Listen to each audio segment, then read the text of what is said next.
Chapter 1581, Mansion Master Duan, why don't you tell me, what will it take for you to spare Diju's life?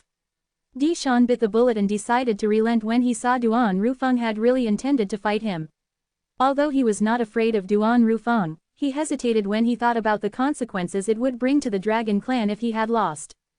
He was the clan leader of the Dragon Clan, each of his move represented the clan. Naturally, he would not fight if it was not necessary. Clan leader, Shui Chan and the others looked visibly upset when they saw Dishan had relented. Although they knew it was not beneficial to make an enemy out of Duan Rufeng, the mansion master of Azure Cloud Mansion, they still felt upset the clan leader had to take a step back in their own territory. However, they did not dare to vent their anger on Duan Rufeng. Moreover, he was certainly not in the wrong. For a time, Shui Chan and the others glared at Diju. If Diju was not a five-clawed golden dragon, they would definitely punish him. However, Diju ignored Shui Chan and the others. He was no longer afraid when he realized the Dragon Clan would protect him no matter what.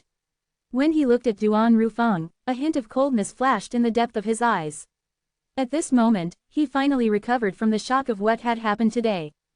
He did not expect the famous mansion master of Azure Cloud Mansion, Duan Rufeng, was actually the father of Duan Lingtian whom he wished to kill more than anything else. After he realized he was not going to die, the gears in his mind began to turn again. His hatred toward Duan Lingtian also deepened. Naturally, he did not dare to show it now.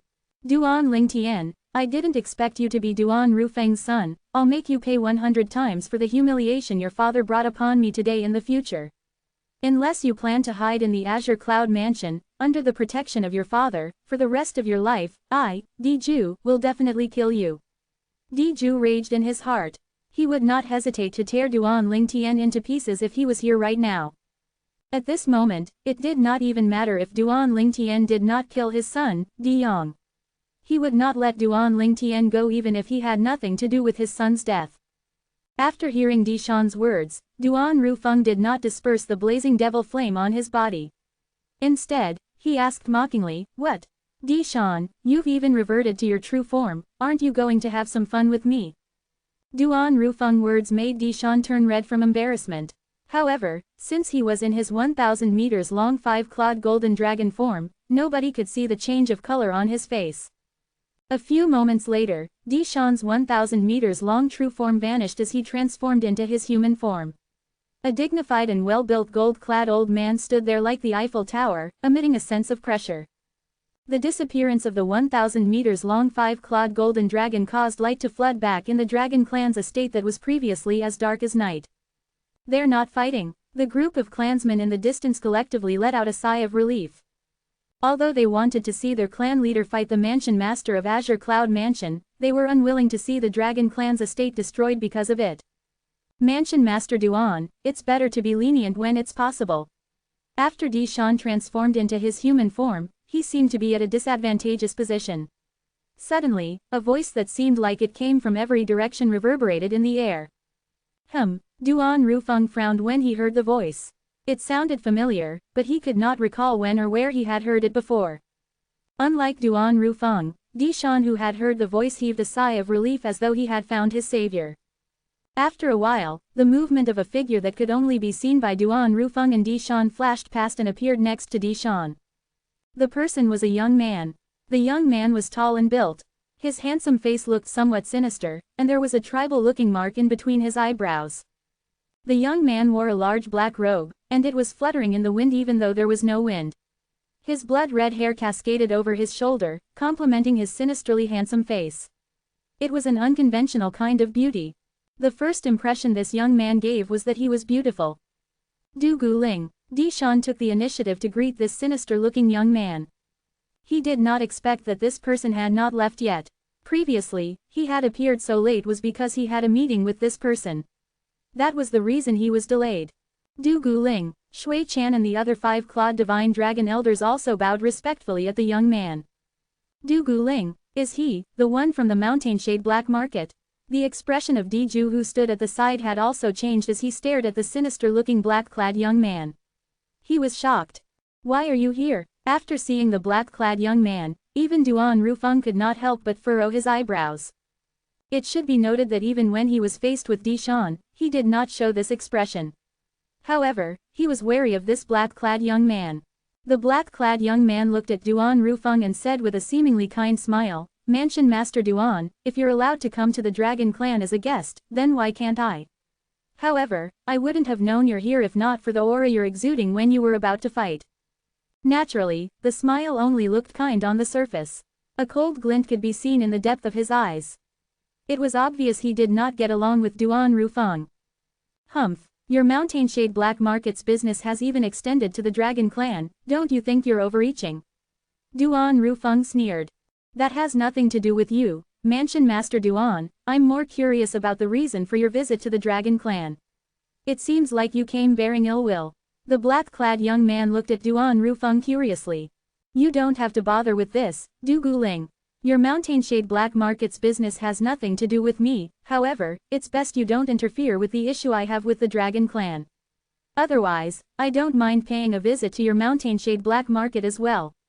Duan Rufeng sneered again. The smile on the black-clad young man's face had also disappeared when he heard Duan Rufeng's subtle threat. "Mansion Master Duan, does the Azure Cloud Mansion really want to declare war with the Mountainshade Black Market and the Dragon Clan at the same time? Du Guling, I don't mind if that's what you want.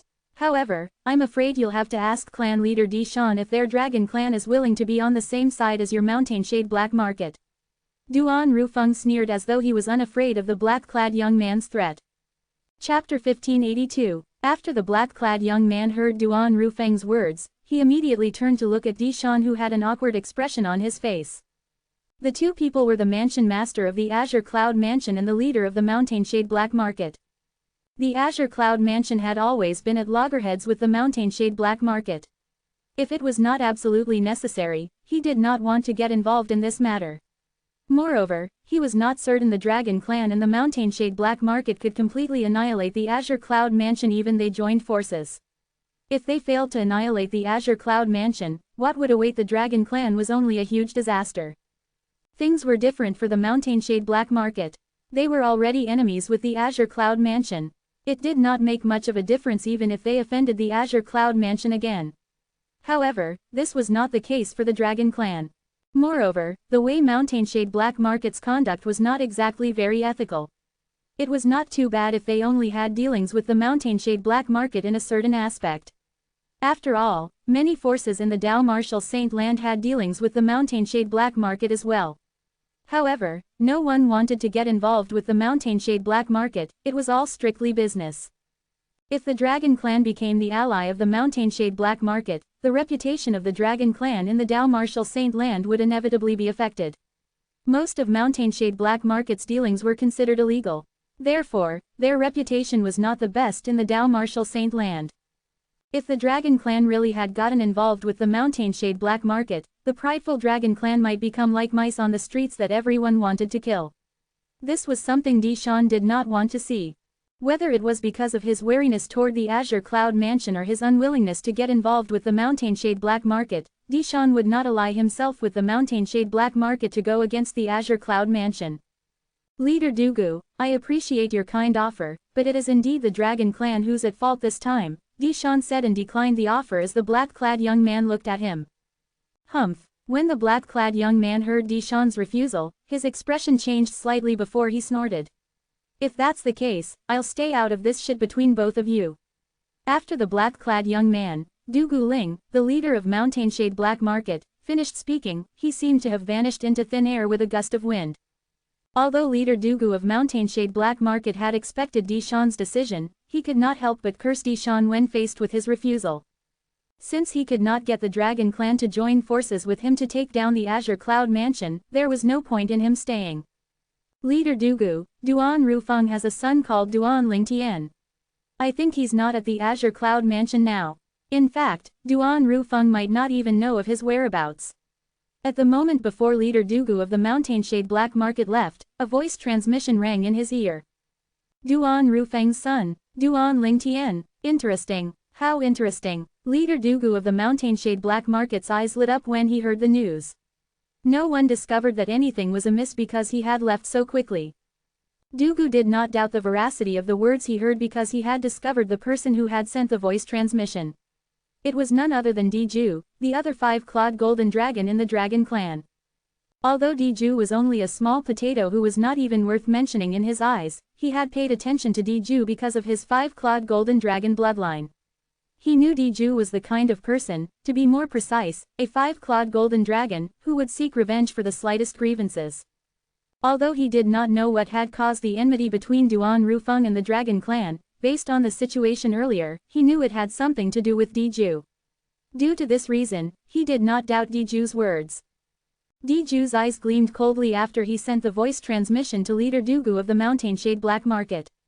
He thought to himself, Duan Lingtian, just wait for the people from the Mountainshade Black Market to look for trouble with you.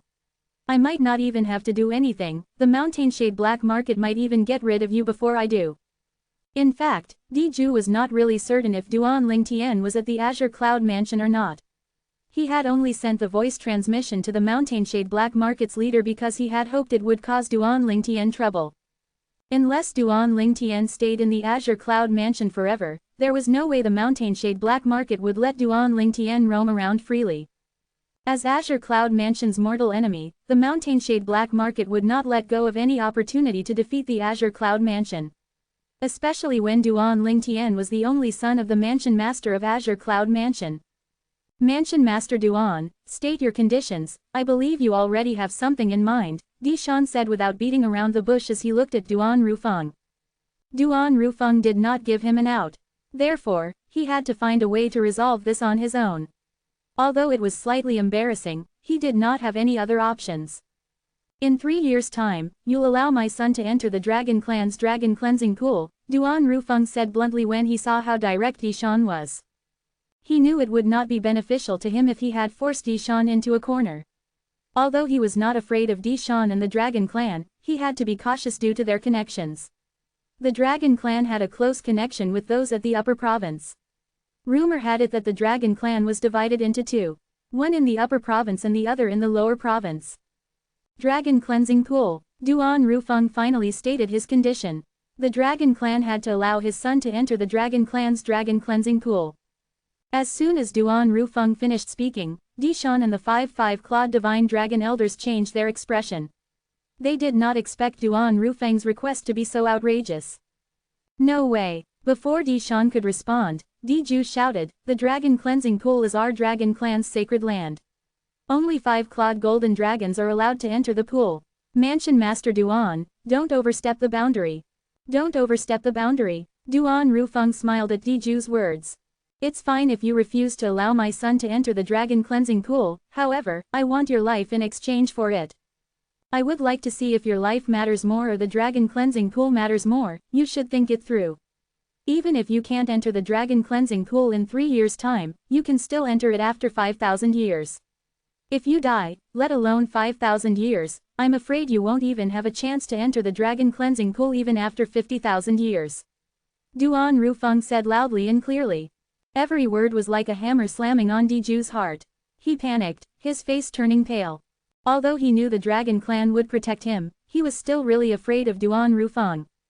The Dragon Cleansing Pool was the sacred land of the Dragon Clan that would open every 5,000 years. The pool had nurtured all kinds of heaven and earth's essence in it. Due to the fact that it only opened once every 5,000 years, only one person was allowed to enter. This was why it was considered as a golden opportunity in the Dragon Clan. Due to this reason, the spot was usually reserved for young five-clawed golden dragons. After the five-clawed golden dragon entered the Dragon Cleansing Pool, apart from improving his cultivation base, it would also unleash his full potential. It was said that the Dragon Cleansing Pool could unleash the potential in every part of one's body. Even the current clan leader of the Dragon Clan, Dishan, had never entered the Dragon Cleansing Pool. In fact, Dishan's story could be considered a tragedy. When he was younger, there was another five-clawed golden dragon who was the same age as him. The five-clawed golden dragon was just a little bit more outstanding than him and won the chance to enter the Dragon Cleansing Pool when it opened almost 5,000 years ago. Before entering the Dragon Cleansing Pool, that five-clawed golden dragon was only a little stronger than Dishan. However, after he came out of the Dragon Cleansing Pool, he had easily overpowered Dishan.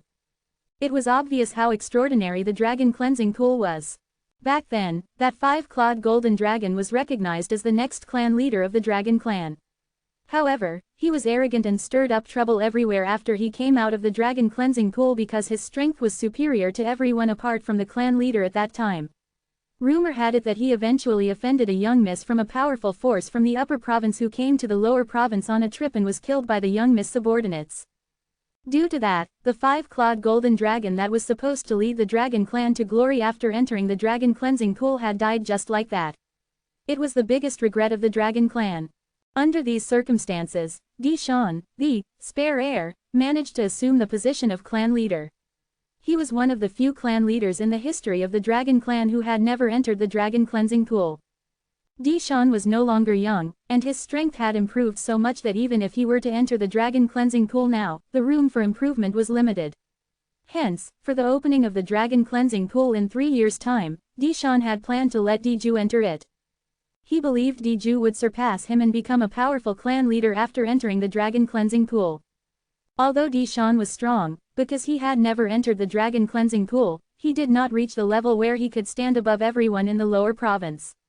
This was why he had to cautious when faced with leaders from forces with similar strength like Duan Rufeng.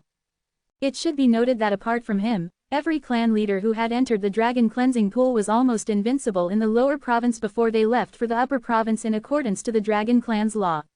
It was clear how beneficial the dragon cleansing pool was. Due to this reason, when Duan Rufeng stated his condition was for his son to enter the dragon cleansing pool, Diju spoke up in a moment of panic, completely forgetting that Duan Rufeng was someone he could not afford to offend. He was so anxious because he did not want to follow in Deshawn's footsteps. Among all the clan leaders of the dragon clan, Deshawn's life was considered a tragedy.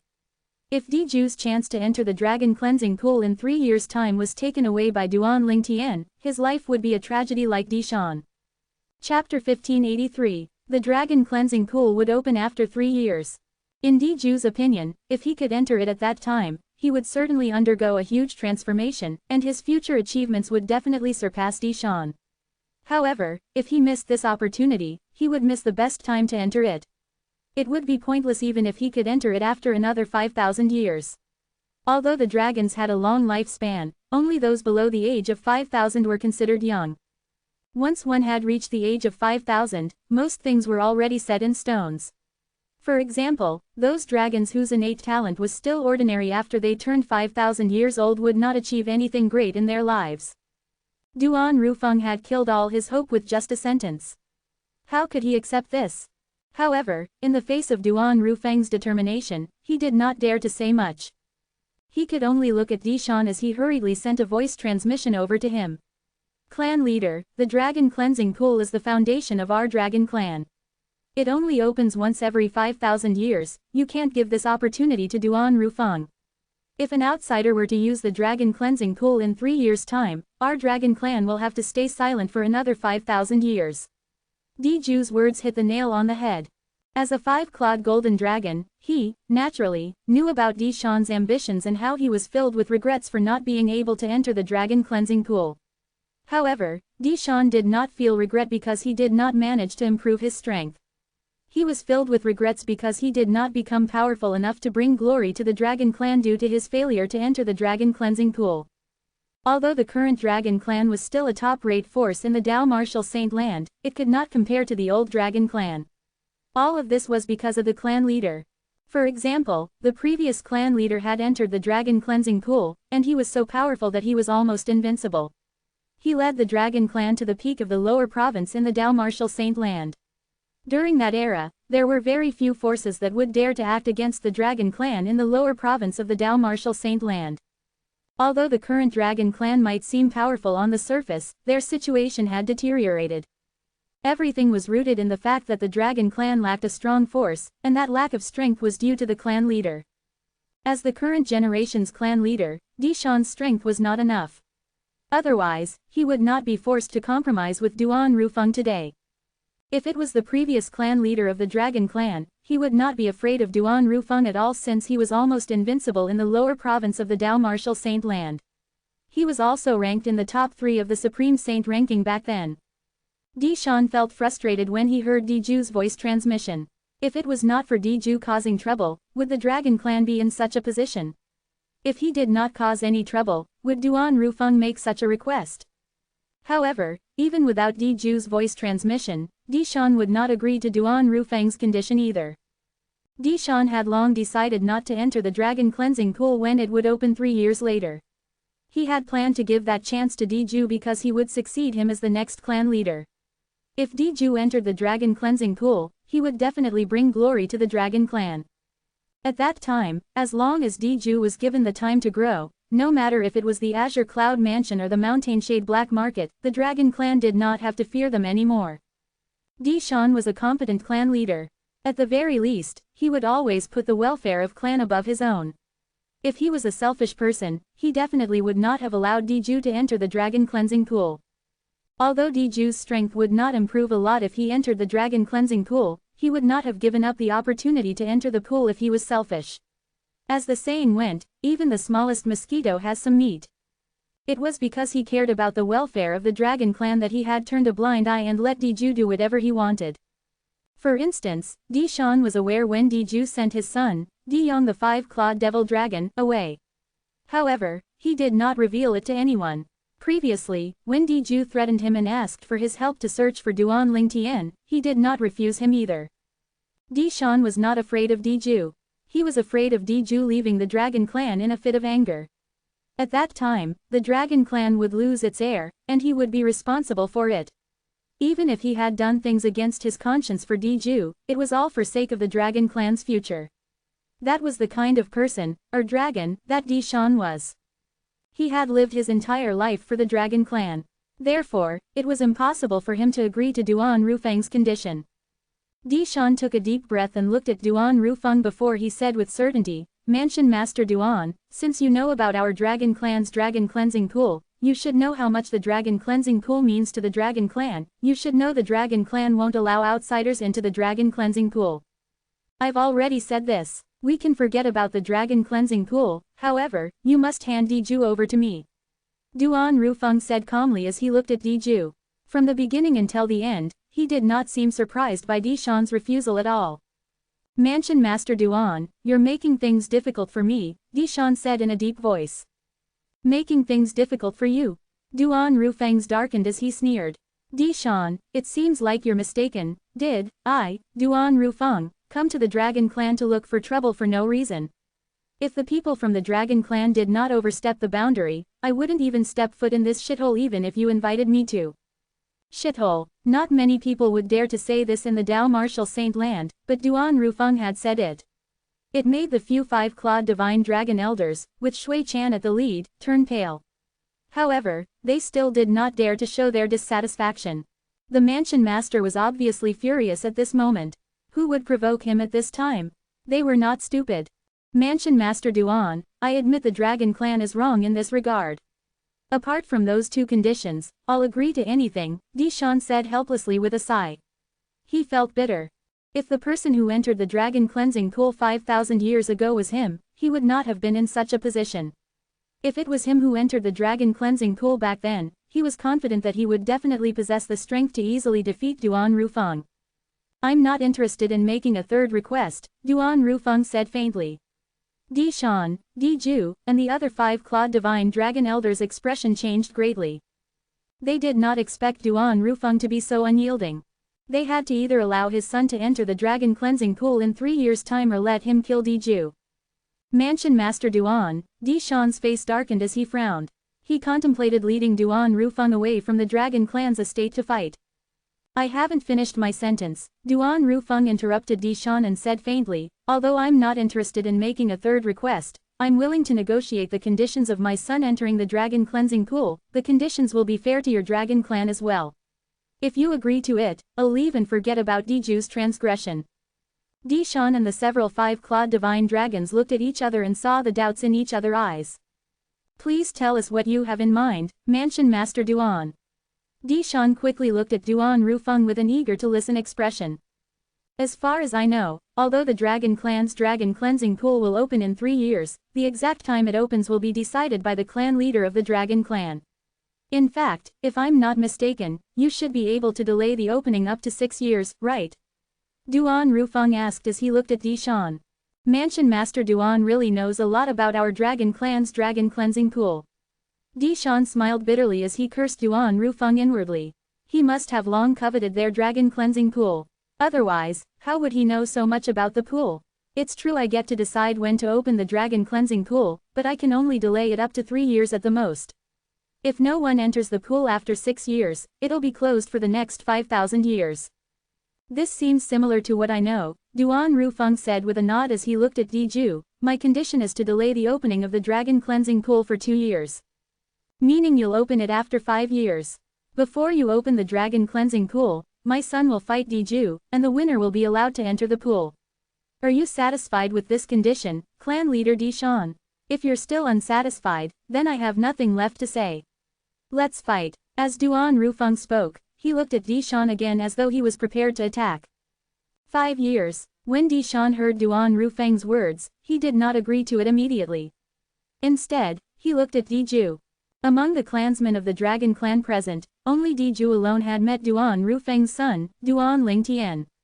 This meant he knew more about Duan Lingtian than they did. However, when Dishan looked at Diju, he saw that Diju's eyes were sparkling with confidence as though he was greatly interested in Duan Rufeng's request. Diju, are you confident? Dishan asked through voice transmission to get further confirmation. Clan leader, promise him. Diju replied through voice transmission. He sounded very confident. I met Duan Lingtian before.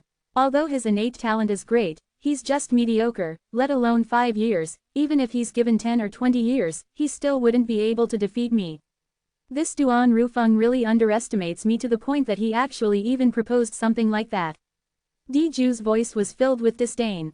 Are you sure? Dishan was still a bit hesitant. Since Duan Rufeng made such a request, he must be confident. You better think it through. If you fail at that time, not only would you lose the chance to enter the dragon cleansing pool, but at that time, the dragon clan would have to remain silent for another 5,000 years. If you lose, not only will you lose something greatly beneficial to you, but you'll be considered a sinner in the dragon clan. A sinner in the dragon clan.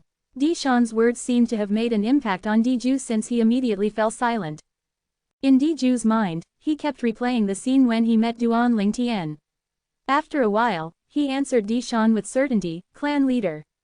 I'm sure. Although Duan Lingtian has quite a good innate talent, it's not heaven-defying enough to compete with me in 5 years' time. Who knows if he would even survive until then? Even if he does, I'm extremely confident I'll be able to defeat him. Chapter 1584. When Diju remembered what he told leader Dugu of the Mountainshade Black Market regarding Duan Lingtian, he felt more at ease. In his opinion, Duan Lingtian might not necessarily be alive after 5 years. Even if he survived, he was not a match for him. Diju was confident about his strength. He thinks that Duan Lingtian will be able to defeat me in 5 years' time. He must be dreaming. Diju's heart was filled with disdain toward Duan Rufeng's added condition. He did not think Duan Lingtian would be able to defeat him even after 5 years. Clan leader, in my opinion, Duan Rufeng is just afraid of the dragon clan. This must be why he made such a request. He only requested this as a way out. He probably knows his son won't be able to defeat me after 5 years as well, Diju said to Dishan through voice transmission. He felt good about himself. However, Dishan was a cautious person. It's not that I haven't thought about what you said, but it's very unlikely. Ever since Duan Rufeng rose up in ranks, he has been very strong-willed. I'm sure you know how the original Azure Cloud Mansion was like, but he has been supporting the Azure Cloud Mansion with his strength alone. Even Qmi and Rong Yuan, who didn't care about the previous mansion master of Azure Cloud Mansion, are extremely respectful toward him. This Duan Rufeng is no ordinary man. The fact that he made such a request, coupled with his concession, he probably wants the Dragon Clan to give his son a chance to fight for the right to enter the Dragon Cleansing Pool, Dishan continued saying. He felt uneasy agreeing to Duan Rufeng's request. Based on Duan Rufeng's behavior, it was obvious this was his bottom line. Therefore, even if Dishan was not completely willing to agree to Duan Rufeng's condition, he did not outright reject it. He wanted to hear Diju's opinion. After all, Diju was the last person to wish for others to obtain a chance to enter the Dragon Cleansing Pool. Nevertheless, Diju seemed very confident based on his behavior. Dishan knew he had to make a decision soon when he saw Duan Rufeng's face darkened and the devil chi on his body began to rise. Diju, you're certain I should agree to his condition? Dishan asked Diju again through voice transmission. Agree to his condition. In my opinion, he's only trying to act mysterious, Diju answered with certainty. When Dishan saw how determined Diju was, coupled with the pressure from Duan Rufeng, he eventually nodded and agreed to it. Mansion Master Duan, I'll agree to your condition. The date of the opening of the dragon cleansing pool will be 5 years from now. If your son, Duan Lingtian, is able to defeat Diju after 5 years, then he can enter the pool. If your son loses, Diju will enter the pool. Since clan leader Dishan has agreed to this, please hand over one of the keys to open the dragon cleansing pool. Would clan leader Dishan prefer to hand over the sun key or the lunar key for my safekeeping? Duan Rufeng said faintly after Dishan had agreed to his condition. The dragon clan's dragon cleansing pool would open once every 5,000 years. It would be opened with 2 keys that were passed down in the dragon clan. The 2 keys, the sun key and the lunar key, had to be used simultaneously to open the dragon cleansing pool. The keys are usually kept by the clan leader of the dragon clan. Due to this reason, Duan Rufeng had asked for one of the keys from Dishan. Mansion Master Duan, this is not necessary, is it? Do you think I, the clan leader of the dragon clan, would renege on our agreement? Dishan said with a frown. Both the sun key and the lunar key were a sacred belonging of the dragon clan. Naturally, Dishan was unwilling to hand any of them over to Duan Rufeng even if it was only temporary. I'd worry, Duan Rufeng replied bluntly. It was so straightforward that Dishan's face instantly darkened because he felt Duan Rufeng was questioning his integrity. Mansion Master Duan, if you don't believe me, how about I swear on the lightning penalty oath? Dishan looked at Duan Rufeng. Naturally, you'll have to swear on the lightning penalty oath. However, I must have one of the keys to open the dragon cleansing pool with me. Don't worry, clan leader Dishan. 5 years later, regardless if my son wins or loses, I'll return the key to you. I can swear on the lightning penalty oath in this regard, Duan Rufeng said. When Dishan heard Duan Rufeng's words, he had no way to refute it. If he continued to refuse, it would just show that Dishan felt guilty. Diju, I hope you don't disappoint me, Dishan thought to himself before he took a crescent-shaped key out with a raise of his hand. The key seemed like it was made from jade.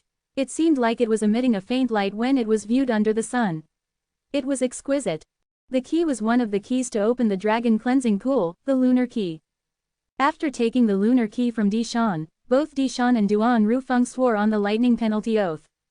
Dishan swore on the lightning penalty oath that if Duan Lingtian could defeat Diju, he would allow him to enter the dragon cleansing pool.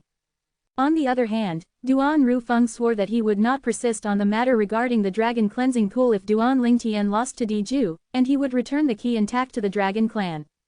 After swearing the oaths, Duan Rufeng glanced at Dishan and said, Clan leader Dishan, I'll see you in 5 years' time. Following that, he turned and left with Qmi without waiting for Dishan to reply. They disappeared before everyone in just a blink of an eye. Clan leader, the mansion master of Azure Cloud Mansion is obviously confident in his son when he proposed that, aren't you being a little too impulsive to agree to it so easily? The 5-clawed green dragon, Qing Yan, asked with a frown. Shui Chan and the other 5-clawed divine dragon elders also began to frown. Do you think I can still refuse at this stage? Based on Duan Rufeng's attitude earlier, that's his bottom line. Moreover, Diju knows best about his son. Even he thinks I should agree to it. Do you think I should have rejected him? Dishan said faintly. Shui Chan and the others immediately looked at Diju and began to question him. Diju, are you really confident? Diju, don't you bite off more than you can chew. Just be honest if you don't think you can win. If you lose 5 years later, not only will you miss out on a golden opportunity, but you'll also be a sinner in the dragon clan. Diju, this is not a joke. One by one, the 5-clawed divine dragon elders spoke to Diju.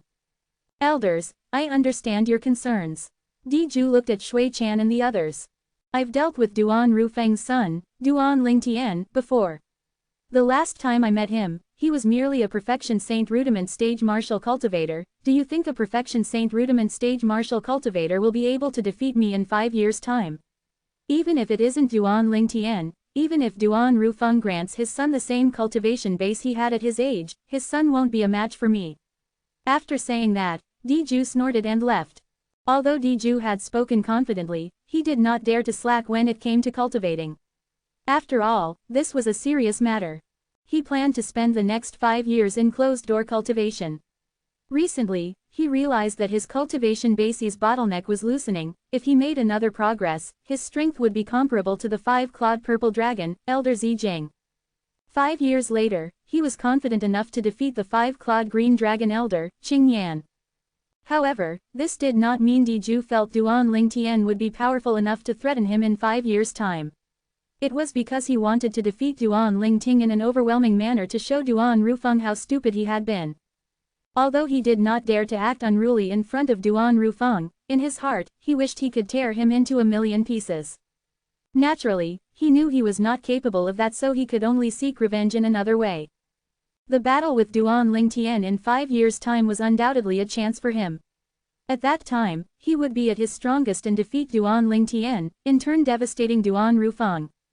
Duan Rufeng was, naturally, unaware of Diju's thoughts. Even if he knew, he would not be bothered about it. After leaving the Dragon Clan, Ku Mi, who was following closely behind Duan Rufeng, could not help but ask, Lord Mansion Master, can young Mansion Master really defeat Diju in 5 years' time? Although Diju has not grown into his full power, he's still a 5-clawed divine dragon. They're the monarchs of the Dragon Clan after all.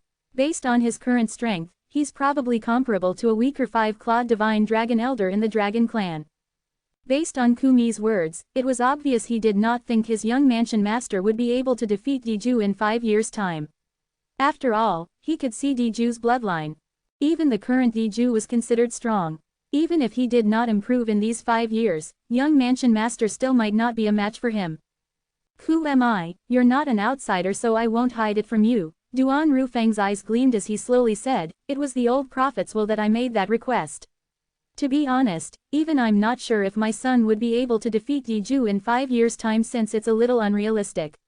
When Duan Rufeng reached the end of his sentence, he sighed. The old prophet. After Kumi heard Duan Rufeng's words, his eyes lit up. Actually, that was the second time I met the old prophet. He was the one who came to see me at the Azure Cloud Mansion. His cultivation base is so profound that he managed to appear in front of me before I even noticed his presence. You should know what it means, Duan Rufeng said solemnly. He can't be a powerhouse from the upper province, right? Who am I asked after he gasped. I'm sure he's from the upper province. Moreover, I feel his strength is considered top tier even in the upper province, Duan Rufeng continued to say. I heard the old prophet is very elusive. Leader Dugu of Mountainshade Black Market had gone to find him many times, but it was all in vain. I didn't know Lord Mansion Master has met him twice. Moreover, he was the one who came to you the second time, Who am I said with a smile. Chapter 1585. If Dugu knew the old prophet came to see you on his own initiative, he'll probably be furious. A wide smile that was uglier than a crying face appeared on Kumi's face as he imagined the Mountainshade Black Market's leader Dugu's angry face. Duan Rufeng smiled faintly but did not say anything. In fact, he had also found it peculiar. He had felt exceptionally lucky the first time he encountered the old prophet. He was pleasantly surprised when he discovered the old prophet was willing to predict his son's future. The second time, the old prophet came on his own accord in regard to his son. This surprised him even more. He was baffled. What charm did his son have to make a powerhouse like the old prophet care about him so much? Duan Rufeng came up with a lot of theories in his mind, but they were all somewhat unrealistic. However, ever since Rong Yuan came to inform him that the Dragon Clan was searching for his son, Duan Lingtian, with all their might, his respect for the old prophet grew even more.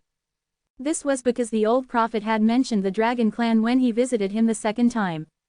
Although the old prophet did not say exactly what would happen, he did ask Duan Rufeng to fight for an opportunity for his son to enter the Dragon Cleansing Pool if it was possible. Moreover, he explained the importance of the Dragon Cleansing Pool to the Dragon Clan. He even said both parties would compromise and make a 5-year pact during the crucial moment. The 5-year pact must have referred to the agreement he made with Dishan earlier. Duan Rufeng had followed the old prophet's advice and did as he was told. Although Duan Rufeng did not think his son would be able to defeat Diju in 5 years' time, he believed in the old prophet. He believed in the old prophet's ability to predict the future completely. That was why he did not doubt his words. It was due to this that led to the subsequent event. After that, Who Mi also learned about everything that had transpired from Duan Rufeng. He was also amazed by it. I've heard of the old prophet's ability to predict the future in the past, this time I finally experienced it. Perhaps, when he came to look for you, he's already known about the relationship between young Mansion Master and the Dragon Clan. Lord Mansion Master, are we returning to the Azure Cloud Mansion now? Who am I asked as he looked at Duan Rufeng. In his opinion, the Mansion Master should return to the Azure Cloud Mansion now and order a search for the young Mansion Master. We're not in a hurry to return to the Azure Cloud Mansion. However, Duan Rufeng shook his head in response to Kumi's question. We'll head to the Greenwave Han Mansion. Greenwave Han Mansion. Ku Mi was baffled when he heard Duan Rufeng's words. Head to the Greenwave Han Mansion. Yes, to the Greenwave Han Mansion. If I'm not mistaken, my other daughter-in-law should be there, we'll bring her home, Duan Rufeng said with a smile.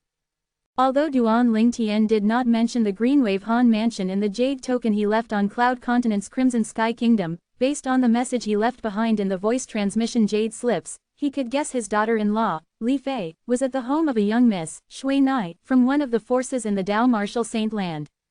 Moreover, based on Kumi's words, the people from Greenwave Han Mansion had openly left the Dao Martial Saint Land from the south side and searched the sea.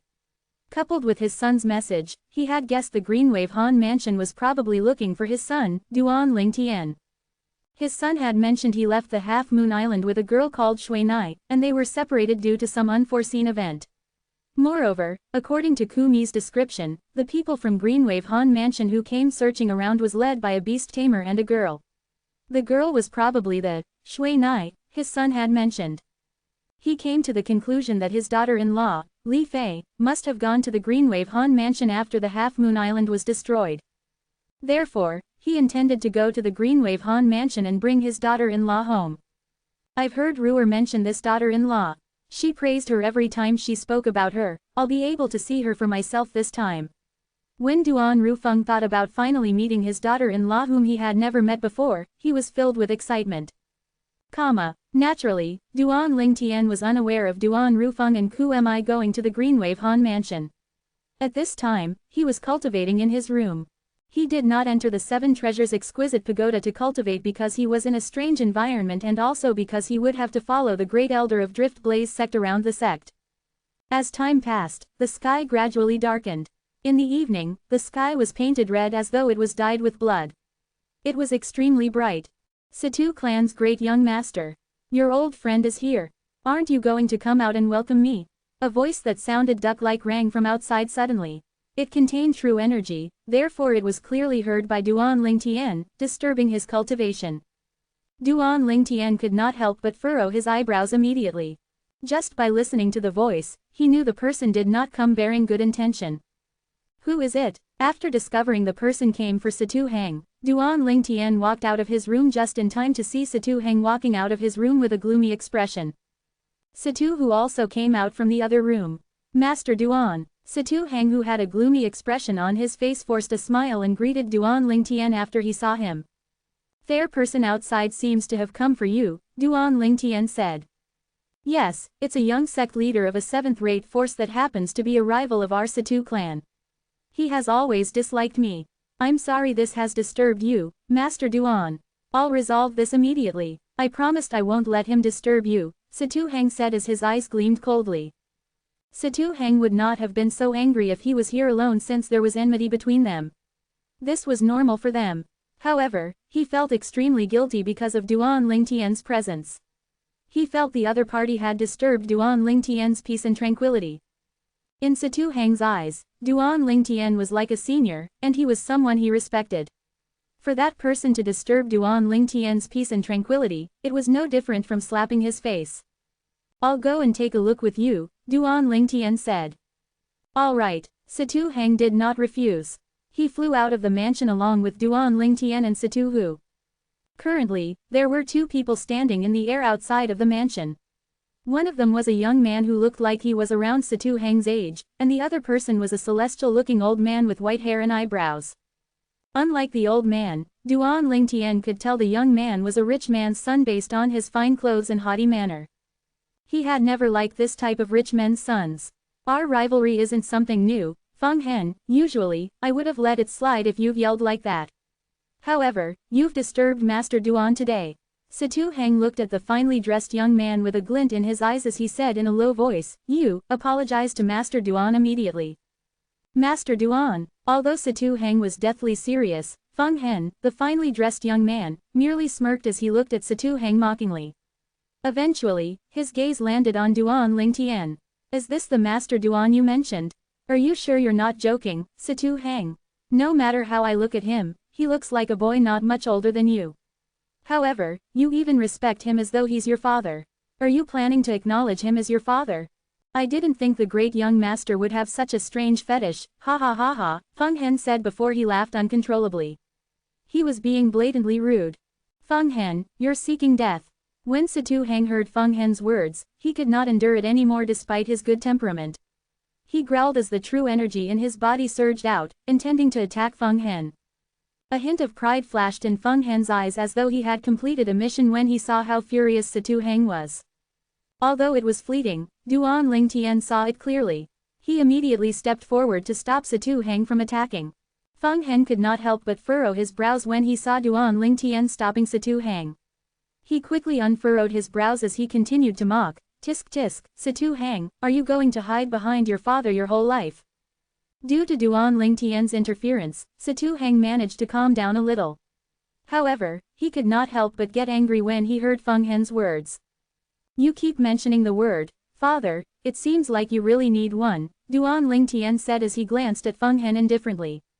"What are?" Feng Hen's face darkened. He wanted to say, "What are you?"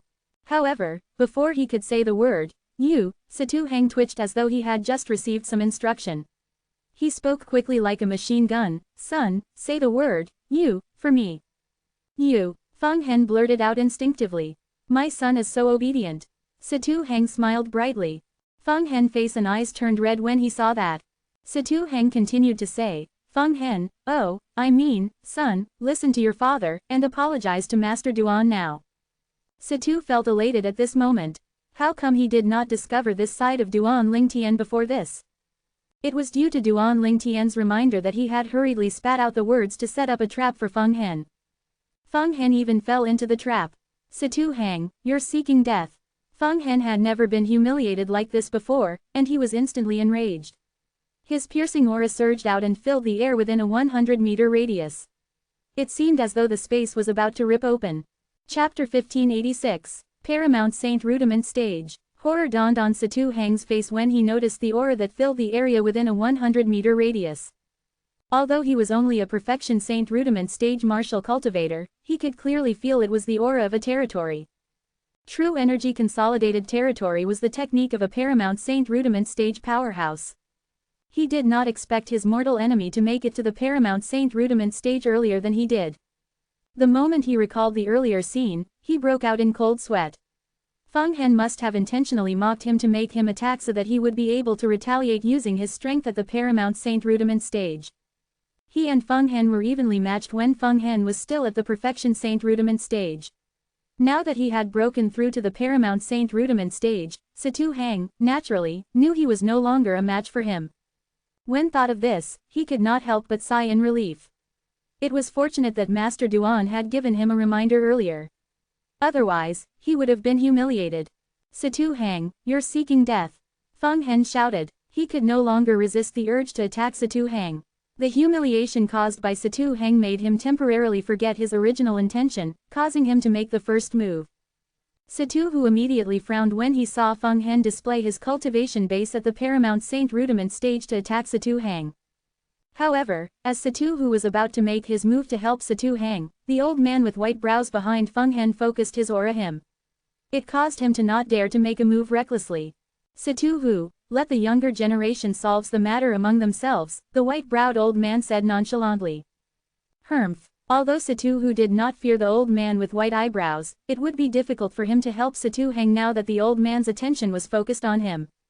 However, he was not worried since he believed Duan Lingtian would not just idly stand aside and watch.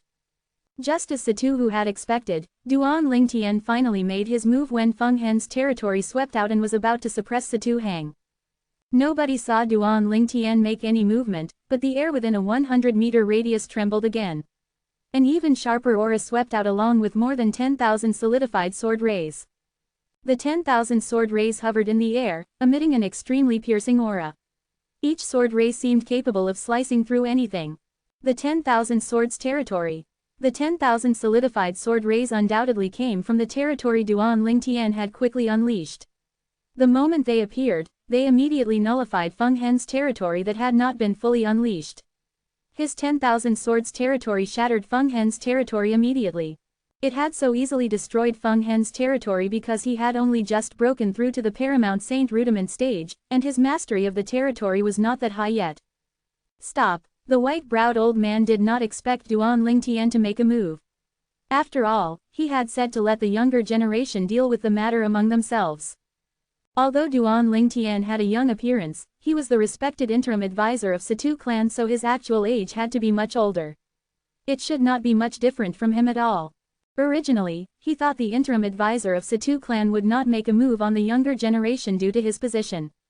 However, he did not expect the interim advisor of Situ clan would make a move on Feng Hen, casting his territory mercilessly and shattering Feng Hen's territory. Although the old man with white eyebrows was shocked by Duan Lingtian's territory since he had never seen such a terrifying territory where 10,000 swords had appeared in unison, he was greatly angered by Duan Lingtian's action. However, as soon as the old man with white eyebrows wanted to intervene, Situ stopped him. Old man Yin, didn't you say earlier to let the younger generation solve the matter among themselves? Are you going back on your words? When he reached the end of his sentence, he smirked coldly. However, he was secretly delighted. He felt the opposition had just dug his own grave. Situ, how dare you mention the words, younger generation? He's the interim advisor of Situ clan, and his cultivation base is already at the imminent saint stage. I'm sure his age is roughly the same as the clan leader of Situ clan. The white-browed old man smirked. You're greatly mistaken. Although he is the interim advisor of Situ clan and an imminent saint stage martial cultivator, he's actually a little younger than Little Hang, Situ replied nonchalantly. Younger generation. In fact, it was very likely that the interim advisor of Situ clan was the youngest one among those present. He's a little younger than Situ Hang. Naturally, the old man with white brows knew who Little Hang was. He did not believe it at all when he heard the interim advisor was younger than Situ Hang. In order to verify it, he instantly cast his spiritual secret tactic. His divine consciousness stretched out and probed Duan Lingtian's age. Soon after, the result he obtained from his divine consciousness was the interim advisor of Situ clan was only 36 years old. 36 years old. The old man with white eyebrow was completely taken aback when he discovered Duan Lingtian's age. He was only 36 years old, and yet, his cultivation base was already at the imminent saint stage. This kind of innate talent was more or less on par with Lady Feng from Drift Blaze sect if it did not surpass it. However, the moment he recalled Duan Lingtian was someone Situ Hao, the clan leader of Situ clan, respected, he found it a little ridiculous how a dignified clan leader of a 7th-rate force showed so much respect for a young man that was only 36 years old. If this news spread out, how many people would even believe it? Originally, Duan Lingtian had no intention of inflicting harm on Feng Hen after shattering his territory. After all, the 7th-rate force behind him was on par with the Situ clan. Although Duan Lingtian was powerful, he was not so conceited to think he would be able to fight a 7th-rate force. Due to this reason, he had been lenient when he made his move. However, the moment he discovered the divine consciousness from the old man with white eyebrows swept out and rudely probed him, it ignited a flame of rage in his heart. Therefore, he mercilessly inflicted heavy injuries on Feng Hen with just a turn of his palm. After Feng Hen, who was heavily injured, let out a shrill cry, he was sent flying away like an arrow that left the bow. His voice completely disappeared as he was sent flying into the distance. Young sect leader. Horror dawned on the white-browed old man when he saw Feng Hen being tossed away by Duan Lingtian with a blast. Even Feng Hen's breathing had turned extremely weak as though he would pass away at any moment. He hurriedly chased after Feng Hen and caught him. When he discovered he could not find many intact bones in Feng Hen's body, the face of the old man with white brows turned cold immediately.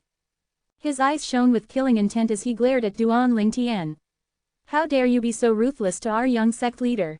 Even if you're the interim advisor of Situ clan, our Skyrek sect won't let this go. Situ Hang became enraged when he heard the old man with white brow threaten Duan Lingtian. He immediately flew out and stood in front of Duan Lingtian, shielding him. He said coldly, Skyrek sect. How domineering. I really want to see what kind of tactic the Skyrek sect is going to use to go against Master Duan. You must get through me first. Humph. The old man with white brows did not expect Situ Heng would be so determined to protect Duan Lingtian. His face immediately turned grave.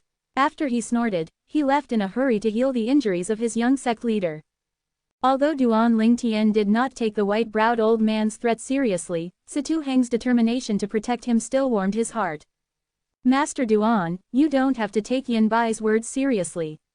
If the Skyrek sect intends to seek revenge from you, he'll have to go through me and my father first. Situ Heng turned around. The anger on his face had disappeared and was replaced with a smile. All right, Duan Lingtian nodded. I can't believe Feng Hen from the Skyrek sect has broken through to the Paramount Saint rudiment stage ahead of you, little Heng. Situ Hu sighed emotionally at this moment. I find this a little weird. Feng Hen has always been on par with me in regards to our progress and cultivation base. Currently, I'm still a distance away from entering the Paramount Saint rudiment stage, and yet, he has already made a breakthrough, Situ Heng replied with a frown. Perhaps he had a fortuitous encounter, Situ Hu said. Well then, he really has lucked out with his dog luck this time. Situ Heng snorted. The appearance of the two men from Skyrek sect was merely a small incident to Duan Lingtian and the two others. However, as for the two Skyrek sect's men, particularly Feng Hen, the young leader of Skyrek sect, the incident today was a great humiliation to them. If that interim advisor Situ clan doesn't die, I swear, Feng Hen, will cease to become human. Although Feng Hen was so injured that he could barely move, he grumbled as he lay on the bed, gnashing his teeth. This was his first time experiencing such great humiliation. The day had turned dark as Duan Rufeng and Kumi entered the Greenwave Han Mansion's district.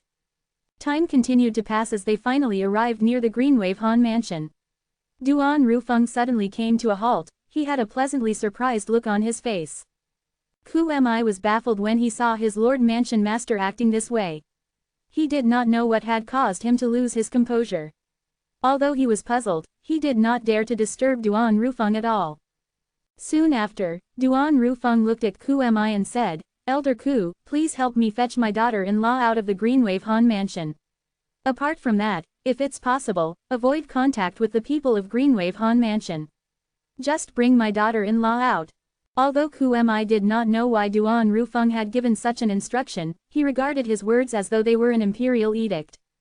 Yes, Lord Mansion Master, Kumi replied before he headed to the Greenwave Han Mansion on his own.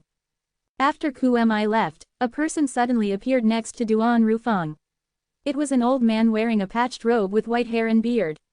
His disheveled appearance made him look like an old beggar. However, in the face of this old beggar, Duan Rufeng was filled with respect.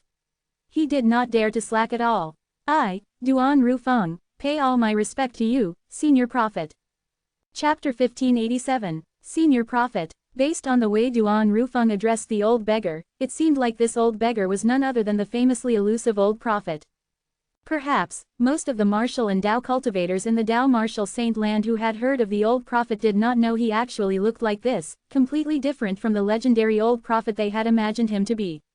It was entirely possible that even if the old prophet stood in front of them and revealed his identity, they might not believe him. However, this old man really was the old prophet.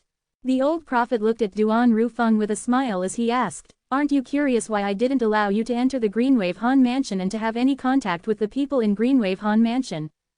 Duan Rufeng had, originally, wanted to go to Greenwave Han Mansion along with Kumi to bring his daughter-in-law, Li Fei, out. However, due to the old prophet's voice transmission, he changed his mind immediately. This was also why Kumi was baffled over Duan Rufeng's sudden decision. As it turned out, it was not Duan Rufeng's will but the old prophet's will. I'm sure you have your reason for that, Senior, Duan Rufeng replied. In truth, my intention is more or less the same as the reason why you didn't bring him with you when you left Cloud Continent. Perhaps, you might feel desperate to find him and bring him back to the Azure Cloud Mansion. However, this might not be the best for him. His achievement is not limited to only the lower province. The old prophet smiled. It's not limited to the lower province. Duan Rufeng was shocked. He, naturally, knew what the old prophet meant. There was no doubt he meant his son's potential was not only limited to the lower province. All in all, your son is closely related to me. I don't want to see him taking the wrong path. You only need to know this is better for him. As for the Azure Cloud Mansion, it'll be his home no matter what. It's not my intention to stop you and your wife from reuniting with him. However, I hope he'll be able to find both of you on his own instead of the other way around. Do you understand? The old prophet asked. Yes. Duan Rufeng nodded. He was shocked. He did not think his son's innate talent was so great that even the old prophet thought so highly of him. Senior prophet, you said earlier my son is closely related to you. May I know what kind of relationship do you mean by it? Duan Rufeng asked again. He's fog rain while I'm prophet. The old prophet gave a short reply in response to Duan Rufeng's question. His reply only consisted of 6 words. The moment his words left his mouth, he disappeared again, vanishing into thin air in front of Duan Rufeng as though he was never there at all. He's fog rain while I'm prophet. What does it mean? Duan Rufeng was already used to the old prophet's elusiveness, so he was not too shocked. Looks like Tianer's fortuitous encounter is even greater than mine. Even the elusive old prophet actually took the initiative to come to me for his sake, Duan Rufeng mused. Although he was the one who went seeking for the old prophet the first time, now that he thought about it, the old prophet had intentionally revealed his tracks so that he could find him. Moreover, even if he had been able to find him, the old prophet had to be willing to see him. Otherwise, he would not even have a chance to meet him at all. At this moment, Duan Rufeng realized it was because of his son he was able to meet the old prophet. However, he still had no idea how the old prophet was related to his son. If Duan Lingtian had heard the old prophet's words, he would definitely be surprised. This was because after he obtained the Sovereign Heart Sword legacy from Sword Saint Feng Qingyang, it was said in Sword Saint Feng Qingyang's message that he had become the only successor of the Fog Rain progeny. Before him, Sword Saint Feng Qingyang was also a member of the Fog Rain progeny in the previous generation. To some extent, Sword Saint Feng Qingyang could be considered as Duan Lingtian's master. Duan Lingtian had also acknowledged him as his master in his heart. Whether it was Sima from Cloud Continent or Feng Wei, the city governor of Mount Hill City, he had only acknowledged them as his teacher, not master. Although the word, teacher, and master, might not have much difference, the difference was significant. Fog Rain, prophet. If there was somebody who had heard of and knew the top-rate sect, the Seven Absolute sect, in the era long ago, these words would definitely appear in their minds when they heard these 3 words. The first absolute, Fog Rain. The second absolute, prophet. The Fog Rain and prophet were the first 2 sects of the Seven Absolute sect. If the Fog Rain progeny represented the ultimate martial strength in the Seven Absolute sect, then the prophet progeny represented the great wisdom of the Seven Absolute sect. Fog Rain and prophet were originally a combination of strength and wisdom, coupled with the remaining 5 absolutes. It allowed the Seven Absolute sect to dominate the world. In the era long ago, it was even greater than the 3 greatest sects in the Tao Martial Saint land, completely suppressing them. Naturally, in that era, the reason the Seven Absolute sect was so mighty was due to the then successor of the Fog Rain progeny. The Fog Rain's successor at that time was none other than Sword Saint Feng Qingyang. In that era, Feng Qingyang was the absolute man of honor. Perhaps, there were people who had not heard of the Seven Absolute sect, however, everyone had heard of Sword Saint Feng Qingyang. Due to the reason that the Seven Absolute sect had been inactive for too long, there was no longer any record left about the sect in the Azure Cloud Mansion's archive.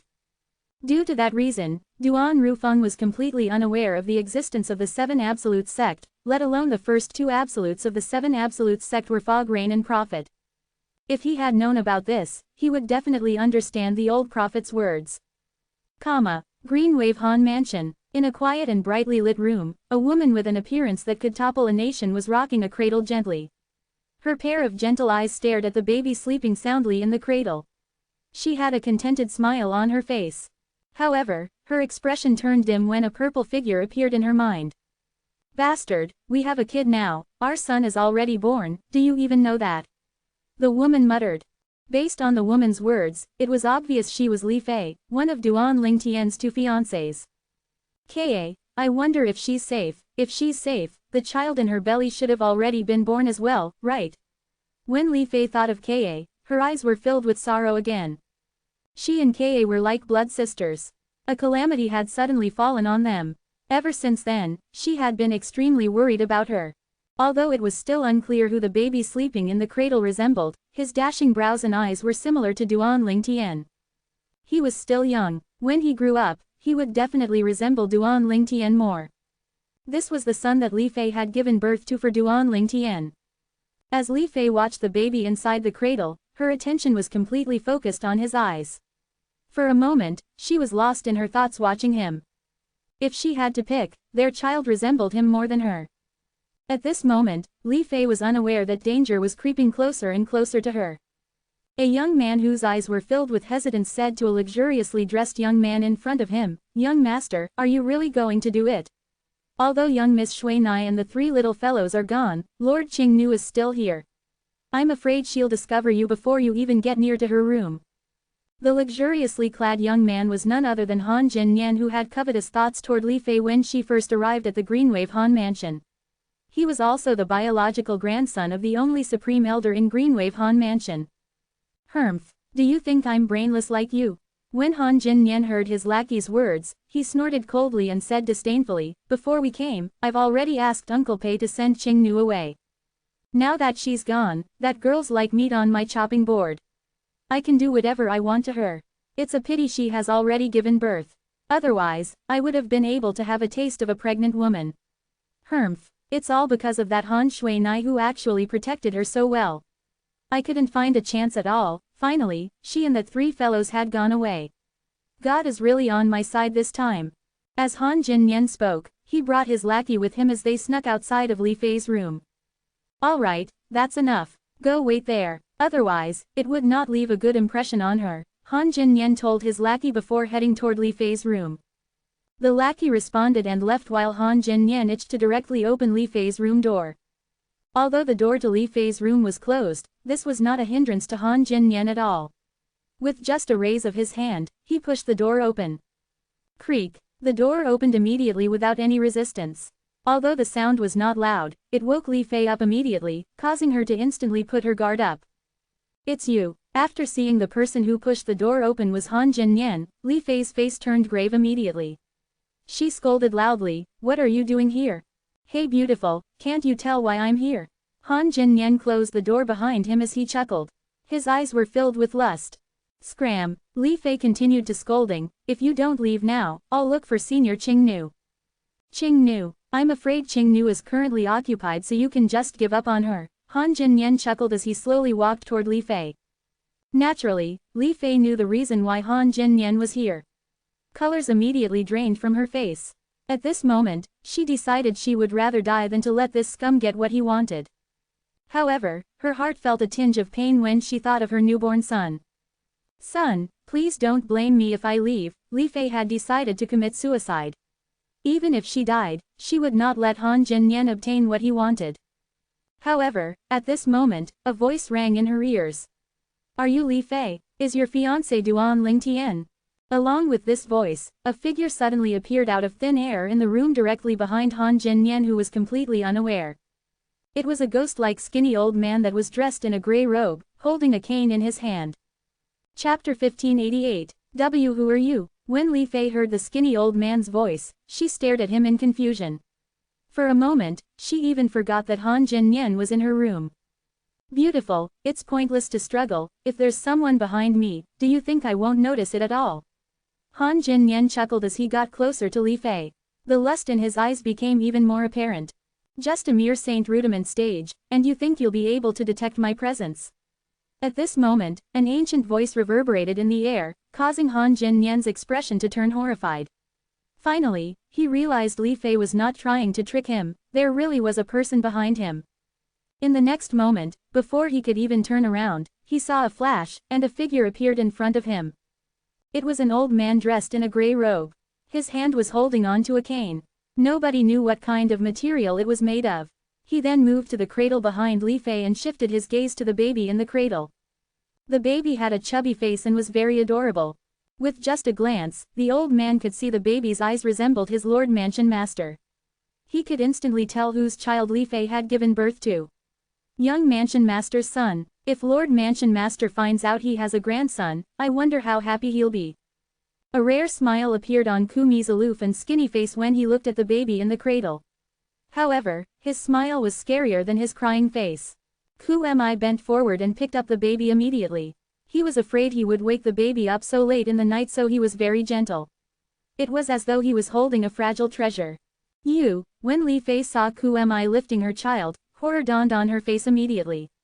However, when she saw the smile on his face and how gentle he was, she no longer stopped him. She could tell this man bore no malicious intent. However, she was still curious. How did this old man know her name and her man's name? You're not from Greenwave Han Mansion. At this moment, Han Jinyan also regained his senses. He glared at the old man. Old fellow, I don't care who you are, but you better scram if you know what's good for you. My grandfather is the supreme elder of Greenwave Han Mansion and you're too noisy. Han Jinyan's voice disturbed the baby who was asleep in Kumi's arms and began to frown. The smile on Kumi's face faded. He snarled in a low voice as the entire room began to fill with a strange and terrifying aura.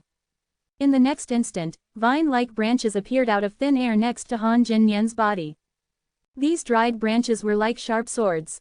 Before Han Jinyan could finish his words, they had already pierced his body. One by one, the dried branches pierced through his body. Some pierced through his heart, some pierced through his waist, and some pierced through his head. All in all, the entire scene was extremely gory. Although it was gory, Li Fei was not scared at all. After all, she had witnessed many scenes like this in her life.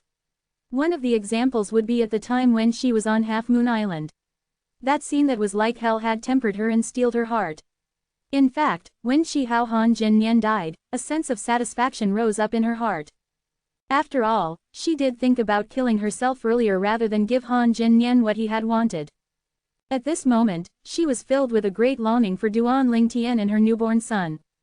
Young madam, follow me, Lord Mansion Master is waiting for us outside, Qi said to Li Fei as he carried the baby. Why you called me young madam? Li Fei was stunned when she heard Kumi's words. Your fiancé is my young mansion master. Naturally, you're my young madam. When Kumi's words left his mouth, without waiting for Li Fei's reply, he instantly raised his hand. Invisible energy immediately stretched out before it forcefully brought Li Fei out of the room, away from Greenwave Han Mansion.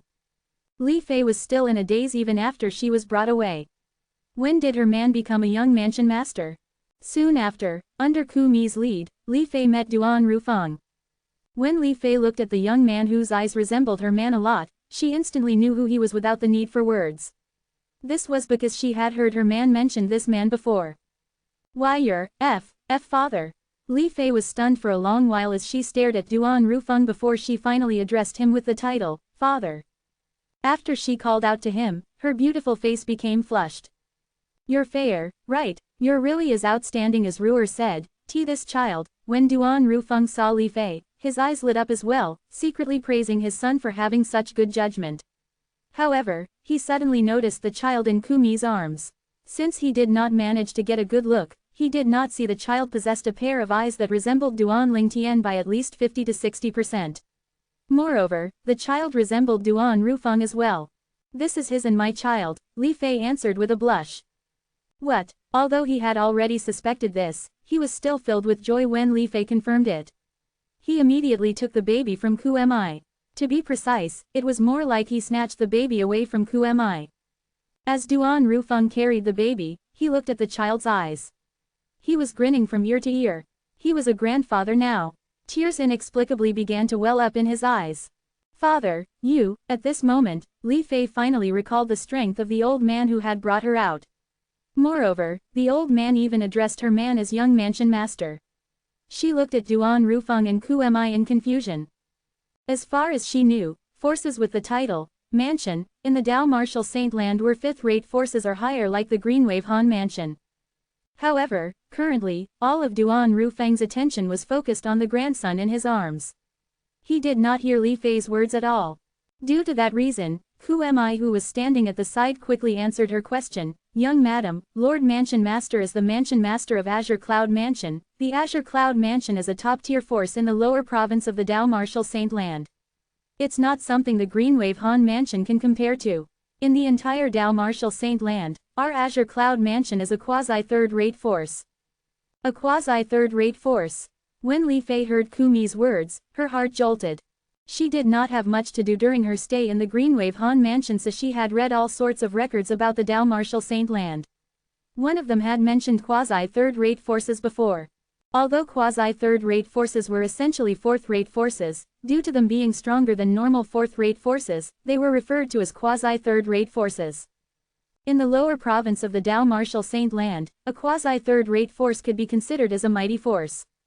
In the records Li Fei had read, there was also information regarding the lower and upper province in the Dalmartial Saint Land.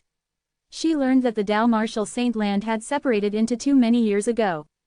The people from the upper province rarely came to the lower province, and they would not meddle in the matters of the lower province.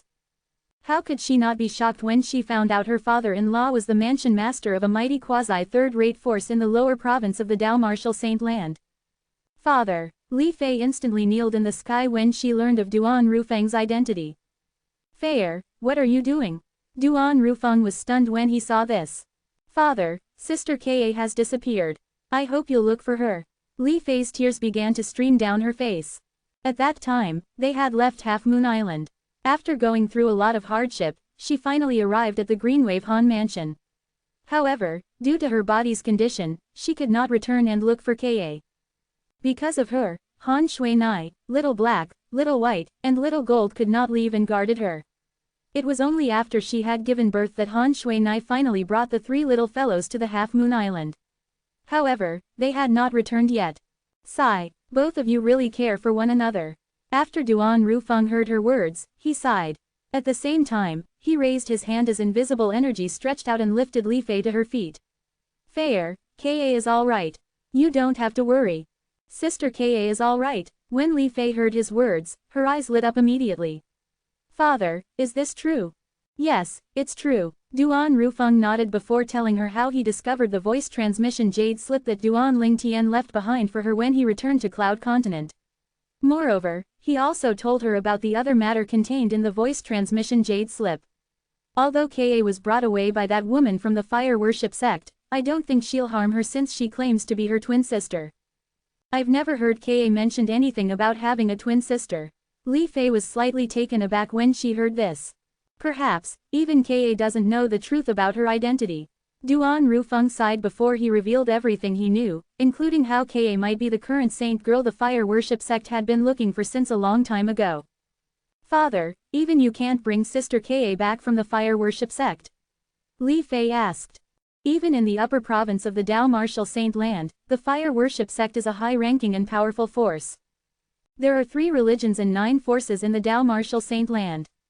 The fire worship sect is one of the 3 religions. As for the 9 forces, it refers to all the forces in the upper and lower province in the Dalmartial Saint Land. In the upper province, there are also many first-rate, quasi-first-rate, second-rate, quasi-second-rate and third-rate forces. However, even an ordinary first-rate force in the upper province is far from being a match for the fire worship sect. My Azure Cloud Mansion is only a top force in the lower province of the Dalmartial Saint Land. One could hear the helplessness in Duan Rufeng's words as he spoke. If the fire worship sect was merely a sect in the lower province, he would have long gone to the sect and bring his daughter-in-law back. The fire worship sect is actually this powerful. How could Sister Ka have anything to do with it? What should she do now that she's taken by somebody from the fire worship sect? What's going to happen to the child in her belly? Li Fei's face was etched with worries. What? Ka is pregnant too? When Duan Rufeng heard Li Fei's words, he was confused. Chapter 1589. Duan Rufeng's expression turned extremely grave when he learned that Ka was pregnant as well. The news of him having 2 grandsons was undoubtedly great news. However, it was dampened by the fact that he was only certain about the safety of one of his grandsons. The safety of the other one was still a mystery. According to the message left behind by his son, Duan Lingtian, Ka was brought away by her twin sister. Moreover, her twin sister had also treated her very well. It seemed like Ka was safe for now. However, it was a different story for the child in Ka's belly. If the fire worship sect makes Ka their saint girl, if they find out she's pregnant, not only would they kill her, but they would kill the baby in her belly as well. This was what Duan Rufeng was most worried about now.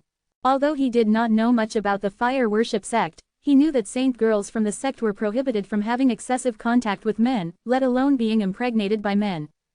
Although Kae's twin sister is from the fire worship sect, it's very likely she won't harm her own sister. However, in order to protect Kae, she might get rid of the child in Kae's belly. Duan Rufeng was sick with worries when he thought about this. This was his grandchild after all. Soon after, Duan Rufeng took a deep breath and calmed himself down, and he regained his rationality. He knew it was pointless no matter how anxious he was. This was not something he could control. Currently, he only hoped that Kae could give birth to the child safely. However, if he had to pick between the safety of Kae or the child, he would pick the safety of Kae. He believed his son, Duan Lingtian, would agree with his thoughts. Fair, follow me back to the Azure Cloud Mansion first. Your Auntie Ru, wait a minute, it should be your mother now. Your mother has been thinking and talking about you for a long time. I'm sure she'll be happy to see you, Duan Rufeng said as he looked at Li Fei. Father, have you found him? Li Fei originally wanted to call Duan Lingtian, bastard. After all, that was how she had always addressed him. However, she managed to stop herself in time in front of Duan Rufeng. His situation is slightly complicated, and I'll tell you more about it during our journey home, Duan Rufeng said.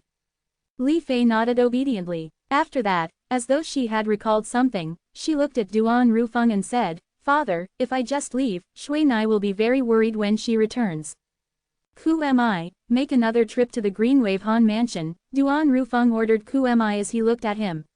Naturally, these were only words he said in front of Li Fei. He had also sent a voice transmission to him detailing what he should and should not say. Since this matter concerned his son's future, he had no intention of disobeying the old prophet's wish. Yes, Lord Mansion Master, Who am I replied before returning to the Greenwave Han Mansion again. We'll leave first. At this moment, Duan Rufeng motioned to Li Fei. With this grandson in his arms, he brought Li Fei along using invisible energy as they returned to the Azure Cloud Mansion. Soon after, Who am I arrived back at the vast estate of the Greenwave Han Mansion, hovering in the air. When he spoke, his voice that contained rich true energy spread to every corner of Greenwave Han Mansion like a thunderstorm. Tell young Miss Shui Nai that my young madam and her son have returned home with me. These were Kumi's words. As soon as Kumi's words spread in the Greenwave Han Mansion, he instantly vanished into thin air from the sky above the Greenwave Han Mansion. When the powerhouses from Greenwave Han Mansion extended their divine consciousness to probe him, it was already too late. Tonight was destined to be a sleepless night for the people from Greenwave Han Mansion. At the moment when the powerhouses from Greenwave Han Mansion was awakened by Kumi's voice, the lackey who was guarding the large courtyard Han Shui Nai had asked Qing Nu to prepare for Li Fei also heard the voice reverberating in the air. Young madam and her son. When the Han Jin Nian's lackey heard this, he frowned immediately. This young madam clearly knows young Miss Shui Nai and has a son. Doesn't this mean it's the woman inside and her son who was born not too long ago? Young master should be spending the night with her tonight, right? The lackey jolted, he felt that something was amiss. He quickly entered the courtyard and stood in front of Li Fei's room door. Young master, the lackey called out a few times as he stood outside the door. However, there was no response at all even after a long time had passed. At this moment, horror dawned on his face. He took a deep breath and pushed the door lightly. He discovered the door did not pose much of a resistance. It opened immediately with just one push. When the door opened, the moonlight shone into the room, highlighting the gory scene in front of his eyes.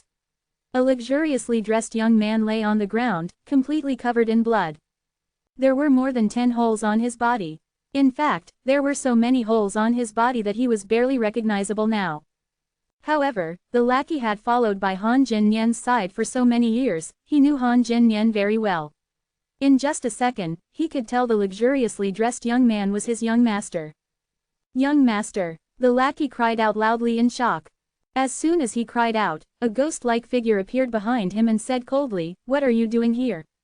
Lord Qing Nu, young master He, the person was none other than Qing Nu who had rushed back immediately when she heard the voice that reverberated from the sky. The first thought that appeared in her mind was Li Fei and her son had been brought away by the intruder.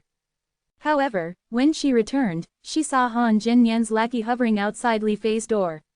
Horror immediately dawned on her face as she quickly charged into the room. She was also greeted by the sight of Han Jin Nian's body after she entered the room. Although Han Jin Nian was barely recognizable in this state, she could identify him by his clothes. Her face immediately turned grim. She could guess the reason why Han Jinyan had shown up here. Her gaze, as she stared at Han Jinyan, was filled with killing intent. After realizing that Han Jinyan was dead, she looked at the lackey standing in a daze by the door before asking in a deep voice, "What happened here?" I don't know." The lackey shook his head. He really did not know anything. "What are you doing here then? Why is he here?" Qing Nu asked solemnly. Under Qing Nu's piercing gaze, and the fact that Han Jinyan had died, the lackey did not dare to conceal the truth. He immediately disclosed everything, including how Qing Nu had been intentionally lured away. "You only have yourself to blame," Qing Nu said after listening to the story. It did not matter who Han Jinyan was killed by, she felt his death was justified. However, she still felt baffled. Addressing Li Fei as young madam, Li Fei's man is Duan Lingtian. "I've heard from young miss that Duan Lingtian's father seems to be a powerhouse in the Dao Martial Saint land. Could it be that his man came to bring Li Fei and her son away?" The more Qing Nu thought about it, the more she was certain of it. Her heart immediately felt at ease. If this was really the case, it would be easier for her to give young miss an explanation later. Neaner. The Greenwave Han mansion had just fallen silent after the commotion that was caused by the voice in the sky when an angry voice roared loudly, setting of countless ripples like a stone that was cast into a still lake. Naturally, another commotion broke out again in the Greenwave Han mansion. "He's here." When Qing Nu heard the angry roar, she smiled wryly. She could tell it was the voice of the supreme elder of Greenwave Han sect, also Han Jinyan's grandfather. Han Jinyan was his only grandson. When she heard his angry roar, she knew he had found out about Han Jinyan's death. To be more precise, the supreme elder had noticed Han Jinyan's soul pearl had shattered. After glancing at the room, Qing Nu discovered it was not in a mess. She could roughly guess what had happened. In other words, when Han Jinyan was about to carry out his sinister plan, Duan Lingtian's father's man had arrived just in time to kill him before taking Li Fei and her son away.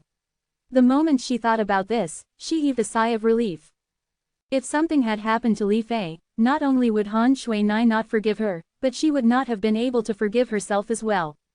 It was fortunate that nothing had happened to Li Fei.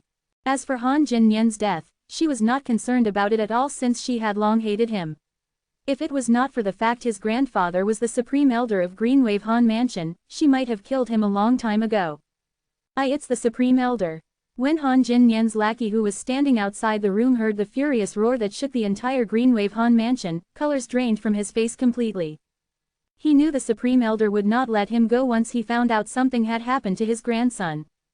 Even if he was not the culprit, he was still by Han Jinyan's side. What would the supreme elder think if he was alive and his grandson was dead? When he thought of this, his heart was filled with despair. "Lord Qing Nu, you must save me. This has nothing to do with me. I even advised young master to not look for trouble with young Miss Shuinai's guest, but he refused to listen," the lackey said anxiously as he kneeled before Qing Nu. "I can't help you with this matter, just tell the truth when the supreme elder arrives," Qing Nu answered indifferently. When she reached the end of her sentence, her eyes shone coldly. "If you dare to lie to the supreme elder, even if he lets you go, I definitely won't let you go." Qing Nu's words frightened the lackey so much that he quickly lowered his head. "Lord Qing Nu, I understand. Now that the supreme elder of Greenwave Han Mansion was angry, the impact would be great." Soon after, Qing Nu and the lackey were not the only one in Li Fei's room. Both of the left and right guardians of Greenwave Han Mansion and the Supreme Elder had arrived as well. If it was not because the mansion master of Greenwave Han Mansion had gone out to oversee some matter, he would have been here as well. Neaner. The Supreme Elder of Greenwave Han Mansion was an old man who was dressed in a green robe. Tears welled up in his eyes as he looked at Han Jinyan's body. At the same time, a terrifying aura began to rise from his body, causing the room's temperature to drop. Chapter 1590. What's going on? How did Neaner die here? Han Xin, the Supreme Elder of Greenwave Han Mansion, asked in his deep voice as he looked at Han Jinyan's lackey who was kneeling at the side. Although Han Jinyan's lackey was so terrified by Han Xin's appearance, so much so that his body even began to tremble, and he was even a little afraid of telling the truth, he still revealed everything the moment he recalled Qing Nu's threat. First, he revealed Han Jinyan's sinister plot against Han Shuinai's guest before he told them about how Han Jinyan had found somebody's help to lure Qing Nu away. Finally, he told them about what had happened after that. When the left and right guardians of Greenwave Han Mansion heard the lackey's words, their eyes gleamed with a peculiar light. If this was really the case, then, Han Jinyan was the one who dug his own grave. Perhaps, Han Jinyan did not expect that woman to be protected by a powerhouse. Otherwise, he would not have been so daring. At this moment, Han Xin's face had turned different shades of green before it finally paled. Naturally, he knew his grandson's character very well. However, due to the fact that he was his only grandson, he had always indulged him and never scolded him. It was because of his grandson's lust for that woman that brought upon this calamity. Qing Nu, Li Fei is a guest of Shui Nai, do you know her background? Han Xin asked in a deep voice as he looked at Qing Nu. Supreme Elder, I do know a little about her background. However, as for the person who had brought her away, I know nothing about him. Not only do I know nothing about it, but even young Miss knows nothing about it, Qing Nu replied.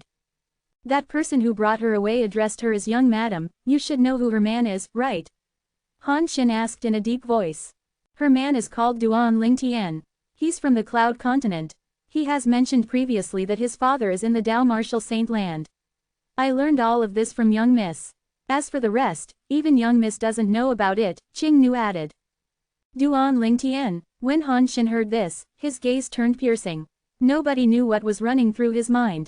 Soon after, he regained his senses, and he carried his grandson's body away before leaving immediately. Guardians, I hope both of you will help me keep today's matter a secret. I don't wish for my grandson to be cursed at by people even after he died. Han Xin said before he left. When the left and right guardians of Greenwave Han Mansion heard this, they agreed to keep this a secret. Bang! Along with the sound of an explosion, a bloody hole appeared between Han Jinyan's lackey's eyes. He collapsed on the floor as he lost his breath. It was exactly as he had imagined. Han Xin did not intend to let him go at all. In the end, this matter did not spread out in the Greenwave Han Mansion. If it had spread out, everyone would think Han Jinyan's death was justified. After all, he was the one who had harbored malicious thoughts. If that was not the case, he would not have ended up this way. Naturally, Han Shui Nai was unaware of the incident that had taken place in the Greenwave Han Mansion. Currently, she was bringing Little Gold, Little Black, and Little White to Half Moon Island. However, they were completely stunned when they saw Half Moon Island no longer existed. Half Moon Island is gone. Han Shui Nai's expression had turned a little pale. That Dragon Clan's Diju can really do anything. Is he not afraid of karma? The Dragon Clan has always been domineering in regards to the way they handle things. Moreover, Diju is also a 5-clawed golden dragon, an imperial member of the Dragon Clan. There was another person who had also followed Han Shui Nai and the other three. It was a middle-aged man standing on the back of a gigantic wild beast, Mu Yi. He was someone Han Shui Nai's father, the mansion master of Greenwave Han Mansion, had regarded as a brother. There were 3 powerful people in the Greenwave Han Mansion. Apart from the Supreme Elder, the other 2 were the Mansion Master of Greenwave Han Mansion and the powerful beast tamer, Mu Yi. Apart from that, Mu Yi was also the father of Han Shui Nai's little sister, Mu Shui Yi. After discovering Half Moon Island was gone, tears immediately welled up in the eyes of Little Gold, Little Black, and Little White. They had stayed for a long time in Half Moon Island, it was only natural they had a deep affection for Half Moon Island. Moreover, there were many people they cared about on Half Moon Island. Sister Ka, Little White's eyes were completely red as they gleamed with tears.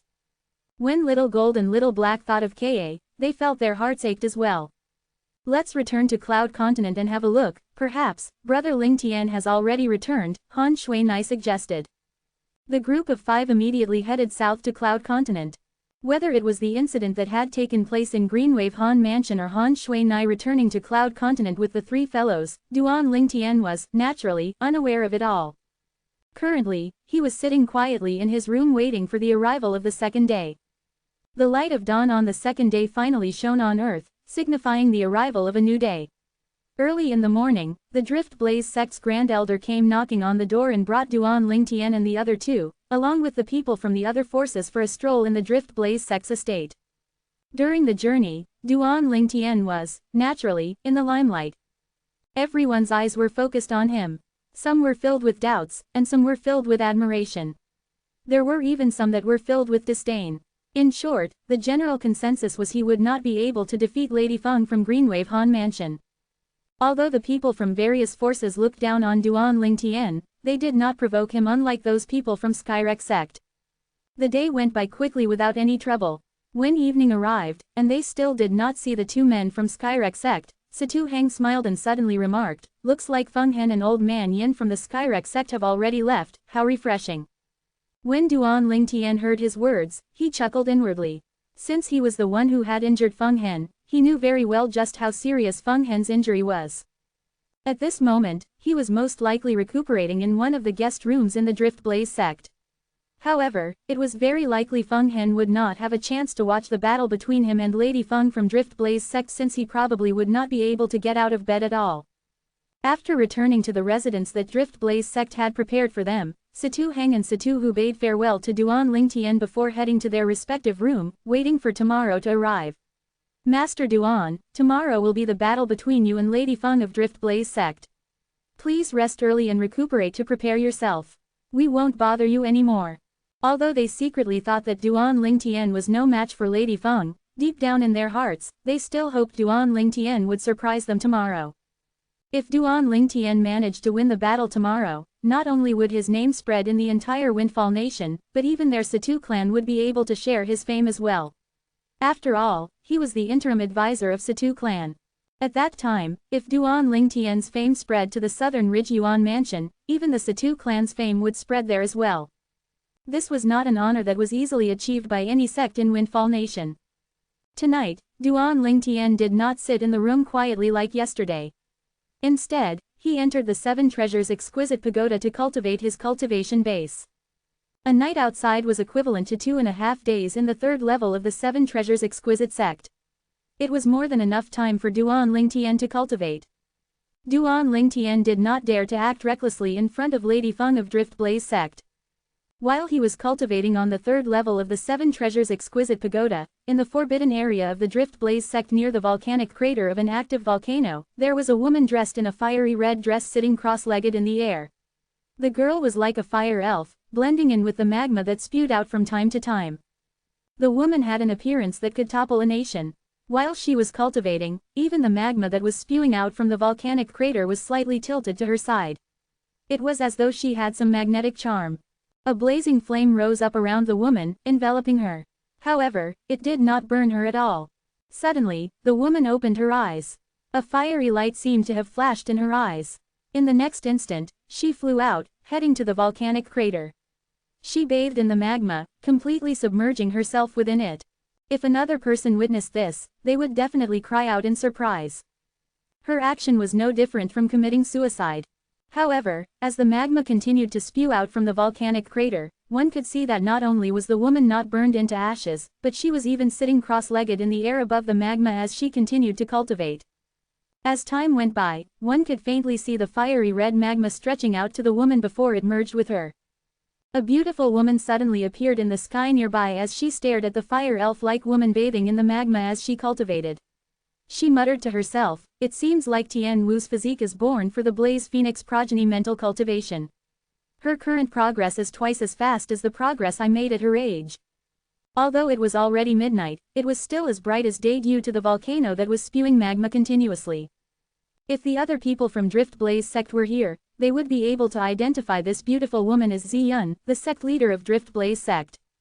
Today will be the day of the battle between the interim advisor of Situ clan and Tian Wu. According to the Grand Elder, although the interim advisor of Situ clan appears young, he doesn't look like a simple person, Ziyun muttered to herself when she recalled the report from the Grand Elder gave earlier in the night. "I hope he'll be a qualified sickle grinder."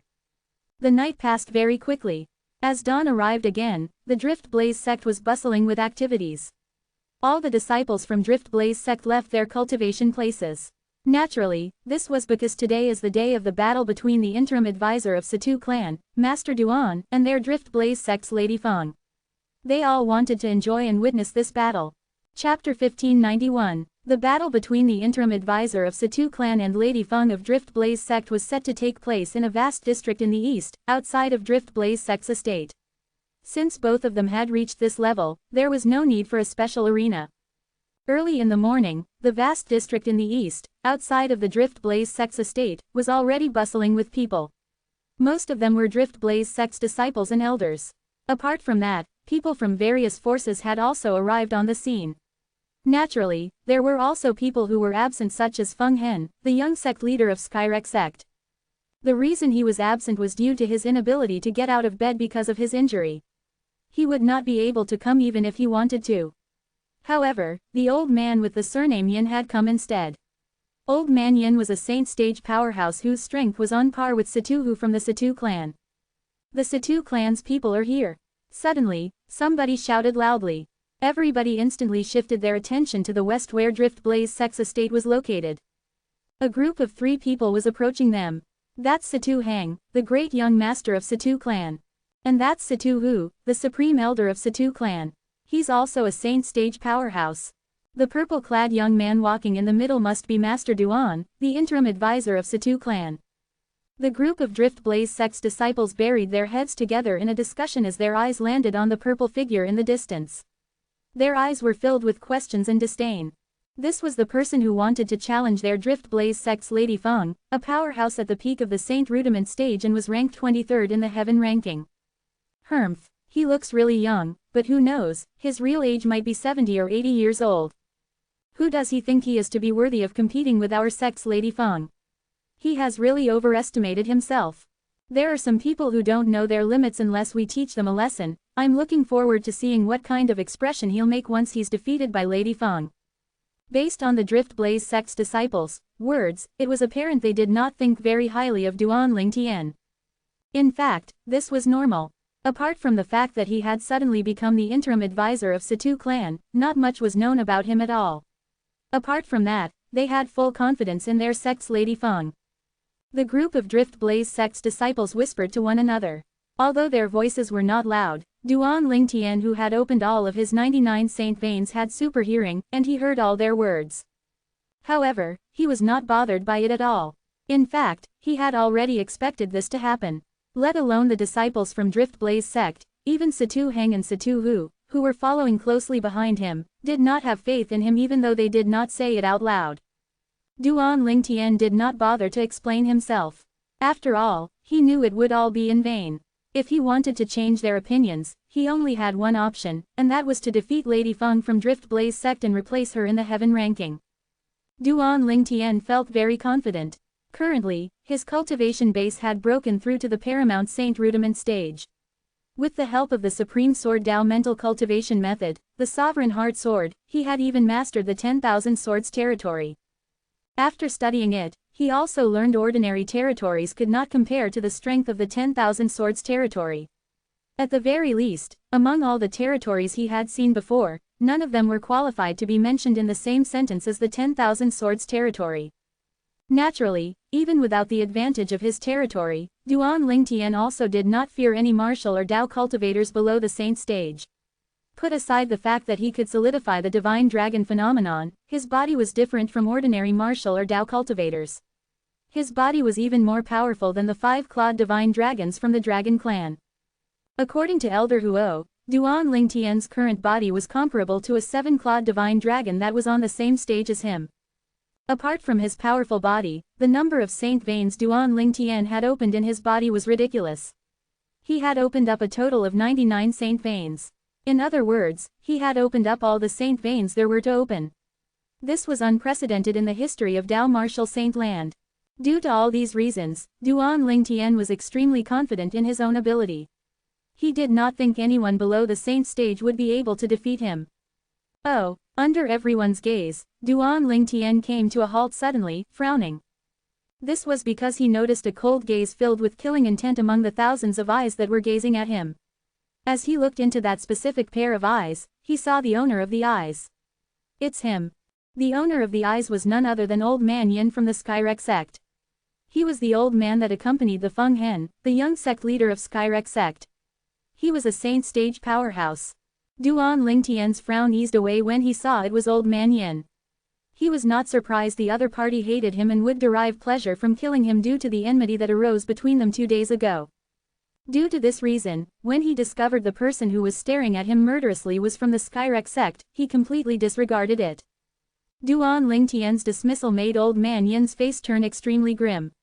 If it was not for the fact that Satu Hu was present, he would not have been able to hold himself back from killing Duan Lingtian. Duan Lingtian's appearance attracted everyone's attention, dimming everything in the surrounding. As Duan Lingtian stood in between Situ Heng and Situ Hu, he closed his eyes to attain mental composure and quietly waited for the appearance of Lady Feng from the Drift Blaze sect. He was extremely calm, as though the person challenging Lady Feng was not him. Sect leader! Sect leader! People began to cry out in unison, causing Duan Lingtian to open his eyes immediately.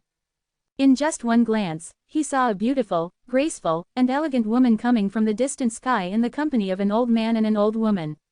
When she walked past, the disciples from Drift Blaze sect greeted her courteously. Their voices were filled with respect. The beautiful woman's face was stunning.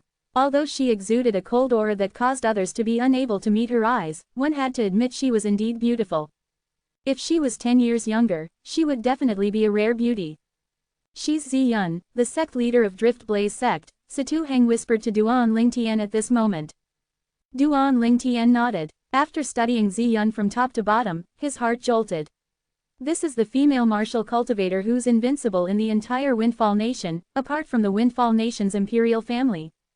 Even now, Duan Lingtian still found it hard to believe that such a beautiful and stunning woman could hold up the entire Drift Blaze sect with just her strength alone, making Drift Blaze sect a famous 7th-rate sect in Windfall Nation. Duan Lingtian had to admit he sincerely admired Ziyun. The moment Ziyun, the sect leader of Drift Blaze sect, appeared, she instantly attracted everyone's attention away from Duan Lingtian. Sect leader Ziyun, sect leader Ziyun, comma. At this moment, the guests from various forces took the initiative to greet Ziyun. Their voices with respect, even the few Saint Stage powerhouses, including Old Man Yin from Skyrek sect, were no exceptions. After the guests from the various forces greeted Ziyun, Situ Heng and Situ Hu also greeted her, sect leader Ziyun. When faced with Situ Heng and Situ Hu, she merely nodded at them in response. Situ Heng and Situ Hu were not offended by this since Ziyun treated everyone the same way. Just as Duan Lingtian was about to greet Ziyun after Situ Heng and Situ Hu had done so, Ziyun looked at him and asked, "You must be Master Duan, the interim advisor of Situ clan." "I'm Duan Lingtian. Good day, sect leader Ziyun." Duan Lingtian cupped his hands together to pay his respect. His actions were polite and courteous. Duan Lingtian, so he's called Duan Lingtian. Almost everyone present on the scene finally learned of Duan Lingtian's name. After all, prior to this, apart from the clan leader of Situ clan, the great young master, and Situ Hu, no one in Windfall Nation knew his full name. Whether it was the clan leader of Situ clan, the great young master or Situ Hu, all of them were very respectful toward him. It was only natural for them to not address him by his name. Due to this reason, this was the first time Duan Lingtian's name was publicly announced in Windfall Nation. Duan Lingtian, Lingtian, what a ridiculous name. I hope his strength lives up to his name. Many Drift Blaze sect's disciples snorted. Although this is my first time meeting you, Master Duan, I've long heard about what you've done. Since the great young master of Situ clan is here safe and sound, it's more than enough to prove the rumors are not baseless. You really have the ability to revive the dead, Master Duan, Ziyun said. Although her voice was very calm, there was a hint of emotion in it. It was no longer as calm as before. The moment Ziyun finished speaking, the others shifted their attention back to Duan Lingtian again. That was right. Due to Duan Lingtian issuing a challenge to Lady Feng of Drift Blaze sect, they seemed to have forgotten Duan Lingtian had saved Situ Heng, whom the 4-star Saint Inscription Masters from the Imperial family deemed incurable. Duan Lingtian might not seem like he was extraordinary in regards to his cultivation base, but it seemed like he had magic hands that could bring a patient back to life. When these people looked at Duan Lingtian again, hints of respect could be seen in their eyes. Put aside his cultivation base, just his ability to be able to bring a patient back to life was more than deserving of their respect. You flatter me, sect leader Ziyun. I'm merely lucky enough to be able to help young Master Heng solve his problem. Duan Lingtian shook his head when he heard Ziyun's words. This was indeed the truth. After all, if he did not happen to recognize the devil inscription on Situ Heng and also know the way to break the inscription, he would not have been able to save Situ Heng. Chapter 1592, You're too humble, Master Duan. However, Ziyun had mistaken Duan Lingtian's honesty for modesty. In fact, it was not just Ziyun. Everyone else who was present also felt that Duan Lingtian was being modest. Instantly, many of the people began to have a good impression of him. Naturally, this did not change their original opinion. They still thought Duan Lingtian had zero chance of defeating Lady Feng from the Drift Blaze sect. Suddenly, a Drift Blaze sect's disciple cried out in surprise, "Lady Feng is here." Instantly, everyone, including Duan Lingtian, shifted their eyes toward the Drift Blaze sect's estate. There was a beautiful figure who was making her way over in the sky. As she walked over, it was as though she was taking a stroll in the park, painting an extremely beautiful image. It was a woman dressed in fiery red clothing. Her body was enchantingly seductive, and her black hair that was draped over her shoulders fluttered lightly in the wind. Her face was veiled so nobody could see what she looked like. However, just from the exposed bright eyes, the flawless forehead, and eyebrows, one could tell the face underneath the veil had to be peerlessly beautiful as well. Lady Feng. Many of the young men present stared at the red-clad young man walking over with bright eyes. It was only natural that people loved beautiful things. The perfection of this red-clad young woman gained the admiration of many men. Even Situ Hang, who was next to Duan Lingtian, was not an exception. He stared at the red-clad woman as though he had lost his soul. At this moment, Duan Lingtian had also seen Lady Feng of the Drift Blaze sect. However, unlike Situ Hang and the others, when he first laid eyes on Lady Feng, his handsome face could not help but twitch in excitement. His pair of eyes were even filled with emotions as though he had seen something remarkable. At this moment, Duan Lingtian's mind could not help but rewind back to a few years ago during the groom search competition in Phoenix Nest City of Darkstone Empire. At that time, there was a veiled woman who looked completely similar to this woman in front of him. This caused Duan Lingtian's heart to be in turmoil. Under all the burning eyes, Feng Tianwu's gaze under the veil did not show any emotion at all since she had seen many of these similar looks. In fact, she did not like such a bustling atmosphere. If it was possible, she did not want to show up at all. Soon after, Feng Tianwu noticed a look that seemed very different from the other burning looks. The other gazes were filled with undisguised admiration, but there was no admiration in that one gaze. Instead, it was filled with excitement and nostalgia. Moreover, the gaze gave her a sense of familiarity. Feng Tianwu took a deep breath before she shifted her eyes to the owner of the gaze. With just a glance, it was as though she was struck by lightning. The purple figure before her eyes had appeared in her dreams countless times, supporting her and helping her move forward. When she thought about him, she would work even harder. Only then would her master would be willing to let her go and return to Cloud Continent. Currently, her cultivation base was at the imminent saint stage. It was very close to the saint stage. She could finally see the light at the end of the tunnel. However, she did not expect before she had even broken through to the saint stage, before she even fulfilled the condition her master had set for her, she would be able to meet this man who had always appeared in her dreams in the past few years. At this moment, she even suspected she was dreaming. However, when she saw the excitement contained in the other party's eyes, Feng Tianwu finally regained her senses. Everything was real, it was not a dream. Him, in her dreams was never this vivid and lifelike. Whoosh! Under the watchful eyes of the others, Lady Feng of Drift Blaze sect abruptly removed her veil, revealing her face. At this instant, the entire scene fell silent. After she removed the veil, the face that appeared before the crowd was peerlessly beautiful. Her penciled brows were like a painting while her eyes were like the autumn dew. Tall nose, delicate lips, white teeth, serene features with a perfect contour. She was so beautiful it was almost suffocating. She looked like a fairy that had lost her wings. How beautiful! This woman belongs in heaven.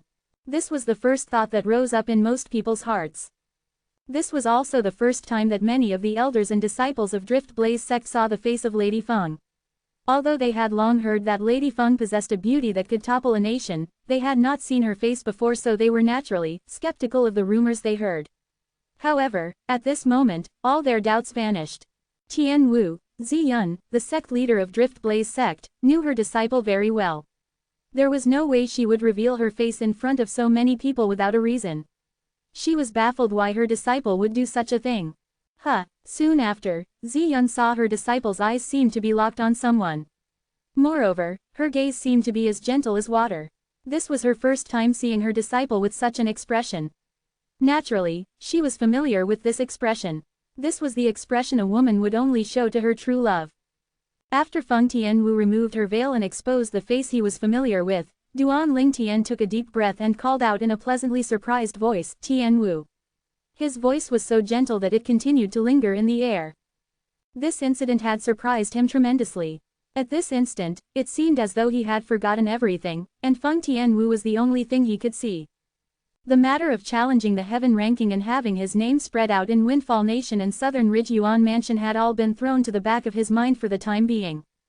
Before everyone could regain their senses, Feng Tianwu also cried out delightedly, "Big Brother Duan." In the next moment, the enchantingly seductive body moved and appeared in front Duan Ling Tian in just a blink of an eye as though she had transformed into a fire elf. Subsequently, under the shocked and disbelief gazes of everyone present, Lady Feng of Drift Blaze Sect took the initiative and threw herself into the interim advisor of Situ clan, Master Duan's arms. At this moment, the group of young men present seemed to have heard the sound of their hearts breaking. Originally, when Situ Heng saw Lady Feng of Drift Blaze Sect revealed her face, he could not help but be enchanted as well. When he regained his senses, he saw Lady Feng charging in his direction. He was instantly stunned and thought to himself, "Don't tell me I'm so charming that Lady Feng from Drift Blaze Sect is going to throw herself into my arms. Sigh, what a pity I already have Princess Chu Ming." However, when he saw Lady Feng throwing herself into the arms of the purple-clad young man next to him, he was even more stunned. This. Chapter 1593. Situ Heng was rendered speechless by the scene before him. Drift Blaze Sect's Lady Feng, the powerhouse at the peak of the Saint Rudiment stage who was ranked 23rd in the Heaven ranking, widely acknowledged as the strongest person among the younger generation in Windfall Nation, actually threw herself into the interim advisor of their Situ clan, Master Duan's arms. Dear Lord, could somebody tell him what was going on? In terms of handsomeness, well, although I'm slightly lacking compared to Master Duan, I'm not that bad, Situ Heng complained inwardly. Naturally, he did not voice this out. In fact, he could see their Situ clan's interim advisor, Master Duan, and Lady Feng of Drift Blaze Sect must have known each other prior to this. Otherwise, why would an elite person like Lady Feng abruptly remove her veil and lose her cool? Tian Wu. Under the piercing eyes, Duan Ling Tian only had eyes for Feng Tian Wu. He reached out and hugged Feng Tian Wu who was in his arms. At this moment, his heart calmed down as though he had found his sanctuary. At this instant, Duan Ling Tian had to admit Feng Tian Wu indeed was in his heart. Perhaps, he did not feel this way initially. However, Feng Tian Wu had willingly sacrificed her life for him, and that had moved him. As the saying went, men are not made from plants, how could they be completely free of emotions? At the end, when Feng Tian Wu had vanished, he had blamed himself and tried to get her back using every possible method. Part of the reason he came to the Dao Martial Saint Land was to search for Feng Tian Wu. However, his search always came up with nothing. It did not cross his mind that coming to Windfall Nation on a whim would allow him to meet Feng Tian Wu whom his senior brother, Bai Li Hong, had not even found yet. Moreover, he did not expect Lady Feng from Drift Blaze Sect whose name had spread in the entire Windfall Nation and Southern Ridge Yuan Mansion was actually Feng Tian Wu. Earlier, when Feng Tian Wu had just made her appearance and had yet to remove her veil, he could already tell it was her with just a glance. At that moment, Feng Tian Wu was completely identical to the Feng Tian Wu he met for the first time at Phoenix Nest City. Big Brother Duan. Feng Tian Wu hugged Duan Ling Tian tightly as though she feared he would run away. She did not care about the shocked gazes and eyes that were filled with disbelief at all. At this instant, it seemed as though Duan Ling Tian was the only one who existed in her world. 2 streaks of tears were streaming down her delicate face. Those were tears filled with emotions. Soon after, many of the male disciples in Drift Blaze Sect regained their senses and said snappily, "What the hell? What's going on? My goddess actually threw herself into that Situ clan's interim advisor, Duan Ling Tian's arms." They were green with envy when they looked at Duan Ling Tian. It was as though they wanted to kill him so they could take his place. The group of Drift Blaze Sect's elders was also stunned. Lady Feng from their Drift Blaze Sect had an icy temperament. Apart from the sect leader, she had never taken the initiative to speak to anyone else. However, today, in the face of the interim advisor of Situ clan, Master Duan, who came to challenge her, not only did she take the initiative to speak, but she even threw herself into his arms like a love-struck girl who had just seen the man of her dream. He's the man in Tian Wu's heart. Ziyun, the sect leader of Drift Blaze Sect, frowned. Her disciple kept insisting on returning to Cloud Continent, and she had even caught her smiling to herself in a daze a few times. As someone who had experienced this, she knew her disciple was thinking of a man. She had suspected the man was from Cloud Continent. Ziyun did not intervene because she knew love could not be forced. Since her disciple had already fallen for someone, their master-disciple relationship might be affected if she had insisted on meddling. Moreover, she believed the man her disciple had fallen for would be an outstanding man even though he was from the mortal continent. However, it did not cross her mind the man her disciple always dreamed about would turn out to be the interim advisor of Situ clan, Master Duan. This is too coincidental. Looking at them, it's obvious both of them didn't know both of them are at the same place prior to this. Previously, I really don't believe in fate. However, I don't have a choice but to believe it now. Fate was intangible, but it was real. Take Duan Lingtian and Feng Tianwu, for example. Although both of them were in the Dao Martial Saint Land, the fact that both of them met here was no doubt fate's work considering how big the Dao Martial Saint Land was. When the people from various forces who had intentionally come to the Drift Blaze sect to watch a battle saw this scene, they all looked at each other, confused. What's going on? They were completely stunned. What was actually going on with the scene before their eyes? Lady Feng, Drift Blaze sect's disciple, someone who was ranked 23rd in the Heaven ranking and was widely acknowledged as the strongest powerhouse among the younger generation in Windfall Nation, actually knew the interim advisor of Situ clan, Master Duan, who had come to challenge her. Moreover, their relationship did not seem simple. The people from the various sects muttered, judging by the way they're looking at each other emotionally, it seems like they're a couple who has been separated for a long time. Don't tell me both of them were not aware that the other party is going to be here. If that's the case, isn't it too coincidental? How can it be? Many people exclaimed out loud. I'm afraid the battle today will end earlier than scheduled. These two are a couple. How are they going to fight each other? Many people even shook their heads sympathetically. Duan Lingtian and Feng Tianwu finally regained their senses. After they separated from their embrace, they asked simultaneously as they looked at each other. Tianwu, why are you here? Big brother Duan, why are you here? They were momentarily stunned before they chuckled as they stared at each other. Feng Tianwu, whose face could topple a nation, was blushing. It was similar to a ripe red apple. It was so red it made people want to take a bite of her cheeks. At the same time, Feng Tianwu, who finally regained her senses, heard the discussion in the surrounding. She could not help but look at Duan Lingtian in surprise. Big brother Duan, why you're that interim advisor of Situ clan, Master Duan? Yes. Duan Lingtian nodded before smiling wryly. I didn't expect you're that Lady Feng from Drift Blaze sect, Tianwu. If it wasn't because I couldn't find you no matter how I searched for you, I would probably be thinking how small this world is. Feng Tianwu's heart was filled with happiness when she heard his words. As it turned out, her big brother Duan had always been searching for her. Feng Tianwu had already noticed the gazes that were filled with shock and disbelief, but she ignored all of them. In her opinion, other people's opinions were not important. She did not need their approval to do what she wanted to do. At this moment, under everyone's gaze, Feng Tianwu flew to Ziyun, the sect leader of Drift Blaze sect, and said apologetically, Master, I want to concede defeat for this battle. Concede defeat? Feng Tianwu did not deliberately lower her voice so it was heard by everyone present on the scene. Majority of the people were not surprised, they were already mentally prepared for this. Even so, the crowd broke into an uproar. These people were mostly young men. They were either male disciples from Drift Blaze sect who admired her or men from other sects who had fallen for her. Suddenly, a voice resonated and elicited great laughter from many people. I can't believe the interim advisor of Situ clan is a man who lives off a woman. The owner of the voice was none other than Old Man Yin from the Skyrek sect. Naturally, he would not miss the opportunity to strike at Duan Lingtian. Tianwu, I respect your decision. Although Ziyun felt slightly unhappy since Feng Tianwu conceding defeat would more or less affect the Drift Blaze sect, she knew this matter could not be forced, so she respected Feng Tianwu's decision and did not meddle. The commotion caused by Old Man Yin's words also made Ziyun turn to look at Duan Lingtian.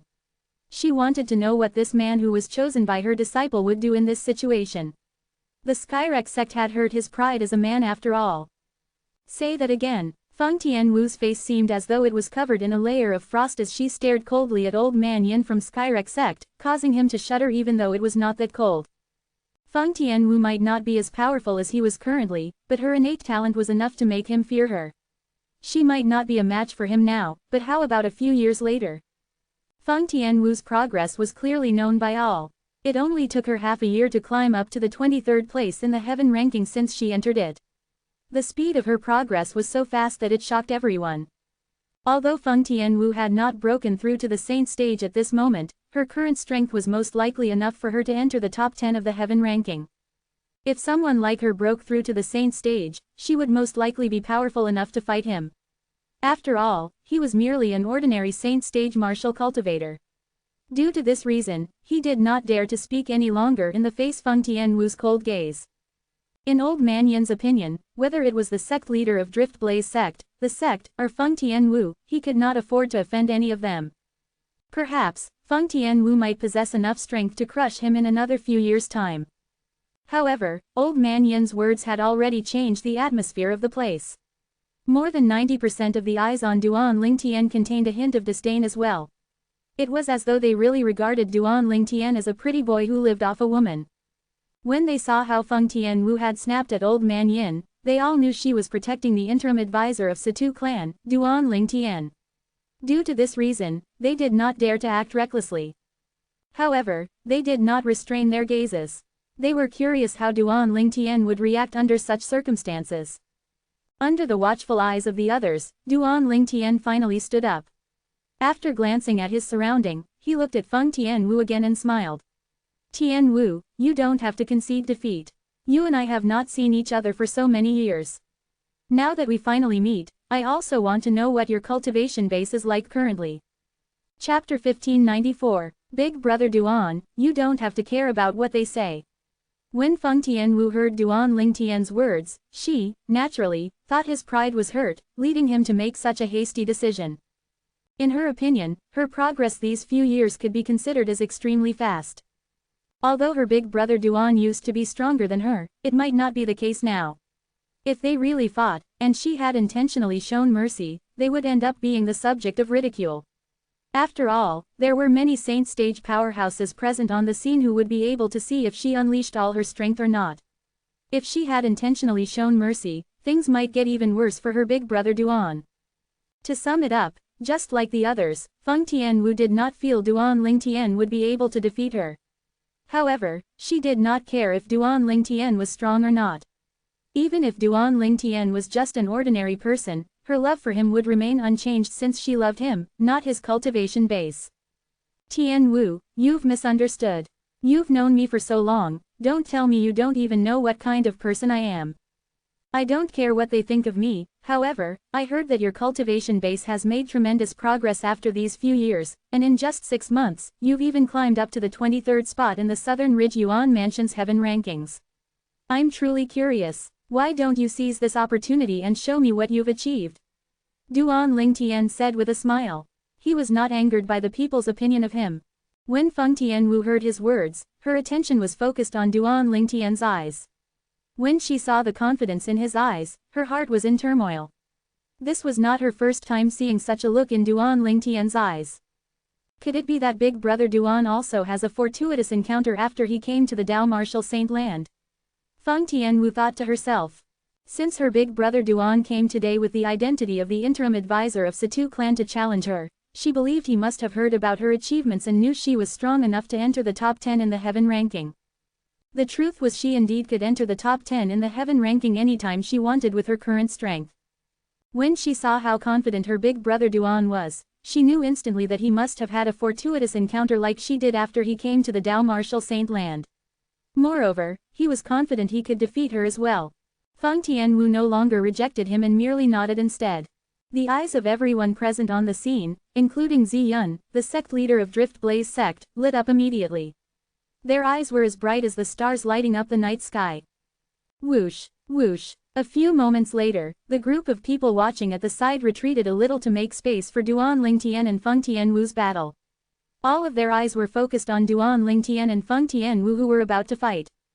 I can't believe Master Duan from Situ clan would insist on fighting Lady Feng even after she wanted to concede defeat.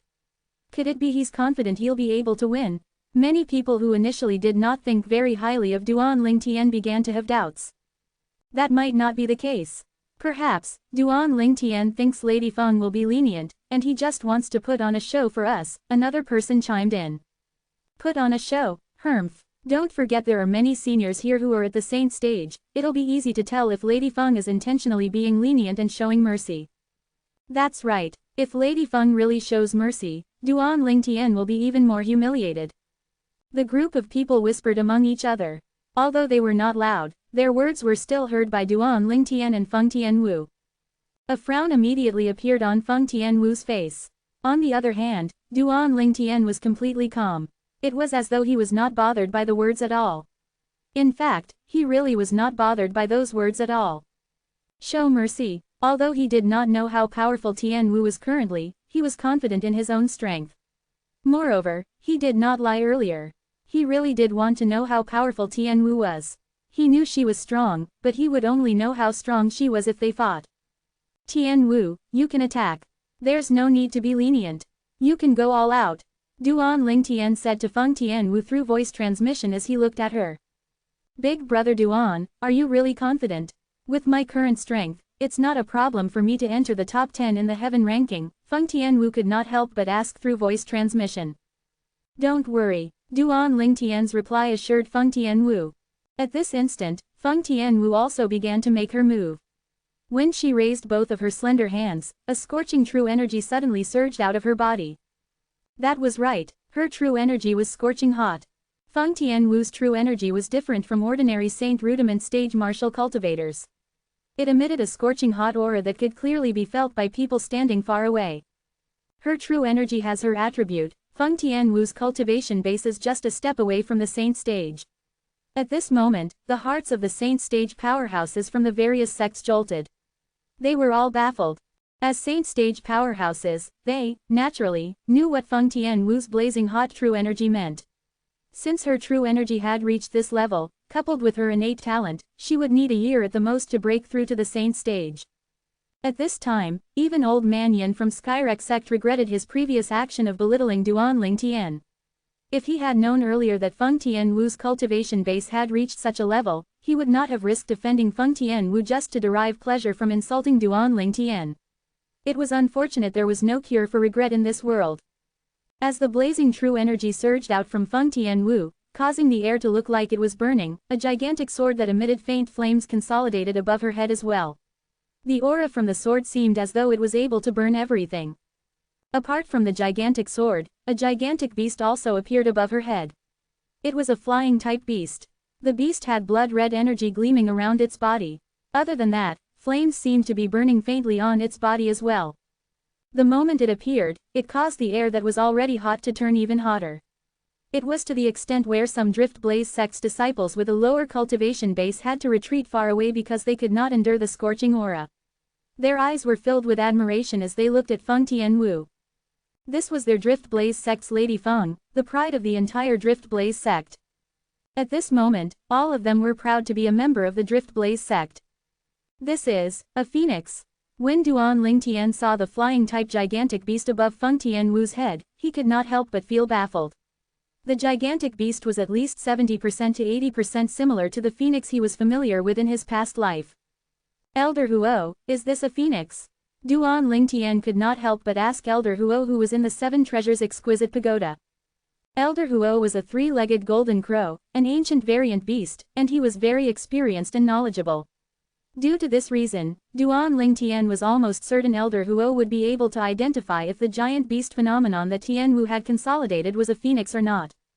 This is a firebird, a subspecies of the phoenix. It seems like this world doesn't only have divine dragons, it has phoenixes as well.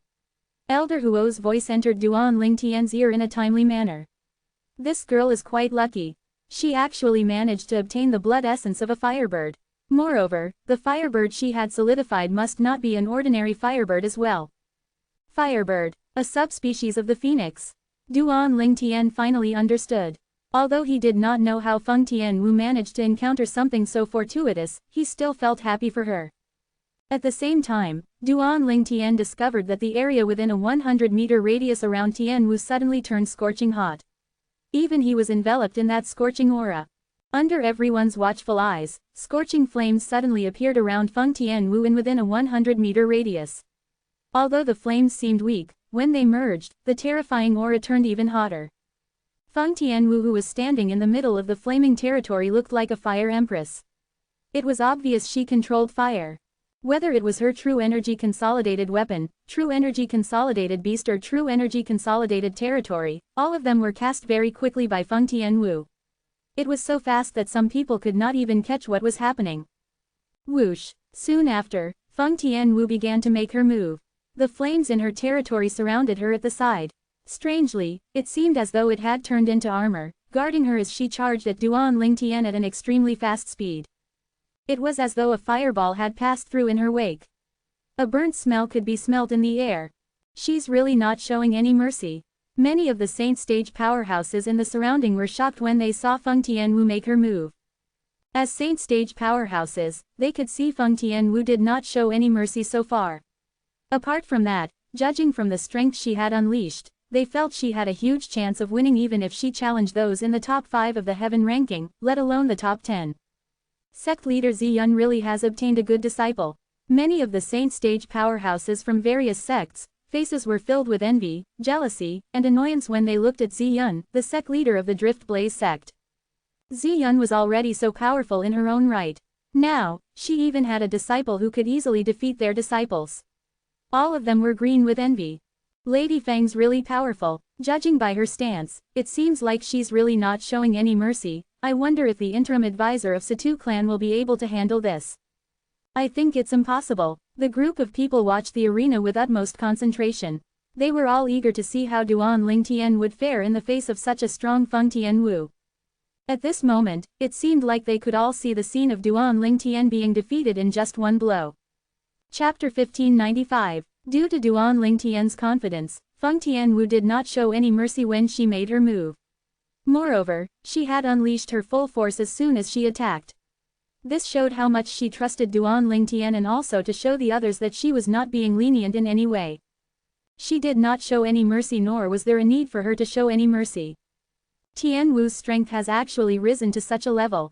When Duan Lingtian saw Feng Tianwu's strength, he was extremely baffled. Although he knew she was strong, it did not cross his mind that she would be so powerful. If he had not broken through to the Paramount Saint Rudiment stage, it was unlikely he would be a match for her even if he had unleashed all his techniques.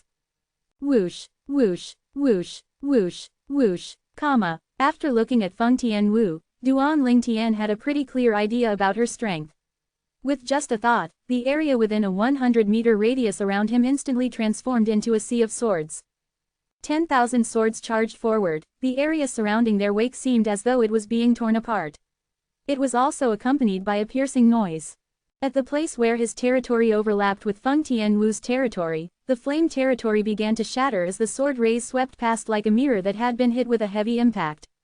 Duan Lingtian's 10,000 swords territory was like a huge hammer that slammed down heavily on the surface of a mirror.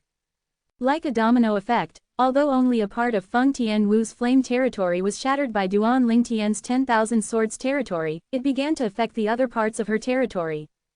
At this moment, under the watchful eyes of the people, Duan Lingtian's extremely tyrannical 10,000 swords territory completely destroyed Feng Tianwu's flame territory. It seemed as easy as crushing dried leaves. In fact, Feng Tianwu's territory was considered very powerful. However, there was still a gap when compared to Duan Lingtian's 10,000 swords territory. In front of his territory, her flame territory seemed so weak, crumbling at the first blow. It was completely destroyed in just a blink of an eye. Is this a joke? When the people saw this, many of them had the same thoughts in their minds. Lady Feng is being lenient with Duan Lingtian, right? Isn't this too obvious? Even if both of them are imminent Saint Stage powerhouses, and even if there's a gap between both of their territories, it's impossible for the difference to be so big, right? Lady Feng must be holding herself back. Many people whispered to one another. All these people had one thing in common. None of them were Saint Stage powerhouses.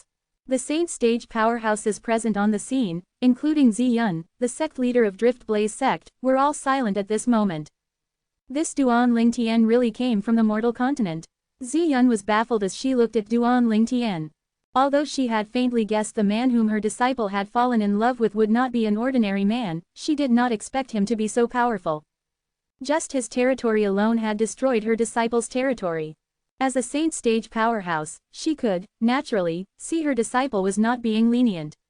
In fact, the territory she had cast was its peak. Even so, her territory was instantly destroyed the moment Duan Lingtian cast his territory. She was very certain Duan Lingtian was not a saint stage powerhouse. It was exactly because of this she knew just how terrifying Duan Lingtian's territory was. It was definitely not an ordinary territory. In fact, her disciple, Feng Tianwu's territory was an extremely advanced flame territory. The reason Feng Tianwu was so powerful was also partly due to her powerful territory. However, the powerful flame territory Feng Tianwu had relied on had shattered in front of Duan Lingtian's territory. Everything happened in just a blink of an eye. It was so fast that most people did not even realize what was happening. What kind of territory does Duan Lingtian possess exactly? Old Man Yin from Skyrek sect was extremely pale. After seeing Duan Lingtian's territory, he felt Duan Lingtian most likely was powerful enough to defeat Feng Tianwu. Just like Ziyun, he was a saint stage powerhouse. He could see Feng Tianwu did not show any mercy at all. Even then, Duan Lingtian still managed to gain the upper hand in regards to territory. The other saint stage powerhouses were astonished as well. As the group of saint stage powerhouses discussed with one another, the other people who had initially thought Feng Tianwu was being lenient with Duan Lingtian realized they had misunderstood her. If Lady Feng isn't being lenient, then, isn't the interim advisor of Situ clan, Duan Lingtian, really terrifying? That's right, it's just too ridiculous. The moment his territory appeared, it instantly destroyed Lady Feng's territory. Lady Feng's a powerhouse ranked in the heaven ranking. It's said that half of her strength relies on her territory. Without the advantage from her territory, Lady Feng is like a tiger that has lost its teeth. How are they going to continue this battle? Many people were still in shock from Duan Lingtian's territory. After her own territory was destroyed in just a blink of an eye, Feng Tianwu was shocked as well. After a long while, she asked, "Big brother Duan, what territory is this? I feel that my territory has no resistance at all in front of your territory." 10,000 swords territory, Duan Lingtian replied with a smile. 10,000 swords territory. When Feng Tianwu heard his words, she nodded. Soon after, her eyes began to lit up. Although she was certain Duan Lingtian possessed the ability to fight her based on his confidence, the scene earlier had still shocked her. Just his territory alone was enough to destroy her territory. When she thought about it, she had felt an oppressive aura charging at her. It caused her to have difficulty breathing at the instant her big brother Duan cast his territory, but at that time, she was not too concerned about it. Only after her territory was destroyed that she realized her strength was incomparable to her big brother Duan. Since her territory had been destroyed, this meant her strength was greatly affected as well. In such circumstances, the result was already determined. 10,000 swords territory. When Duan Lingtian replied Feng Tianwu, the people in the surroundings also he heard his words. 10,000 swords territory, as expected from its name. I'm afraid there are really 10,000 solidified sword rays in Duan Lingtian's territory. On top of that, it looks no different from real swords. What a domineering territory, I can't believe it's so powerful. Most people's attention was focused on the domineering sword rays in the area within a 100-meter radius around Duan Lingtian. These sword rays seemed to have surrounded Duan Lingtian and formed a world of swords. 10,000 swords territory. Ziyun, the sect leader of Drift Blaze sect, narrowed her eyes after she heard Duan Lingtian's words. If it's really the 10,000 swords territory, don't tell me he's the successor of the first absolute. Ziyun had a secret she held in her heart. She had a fortuitous encounter when she was young.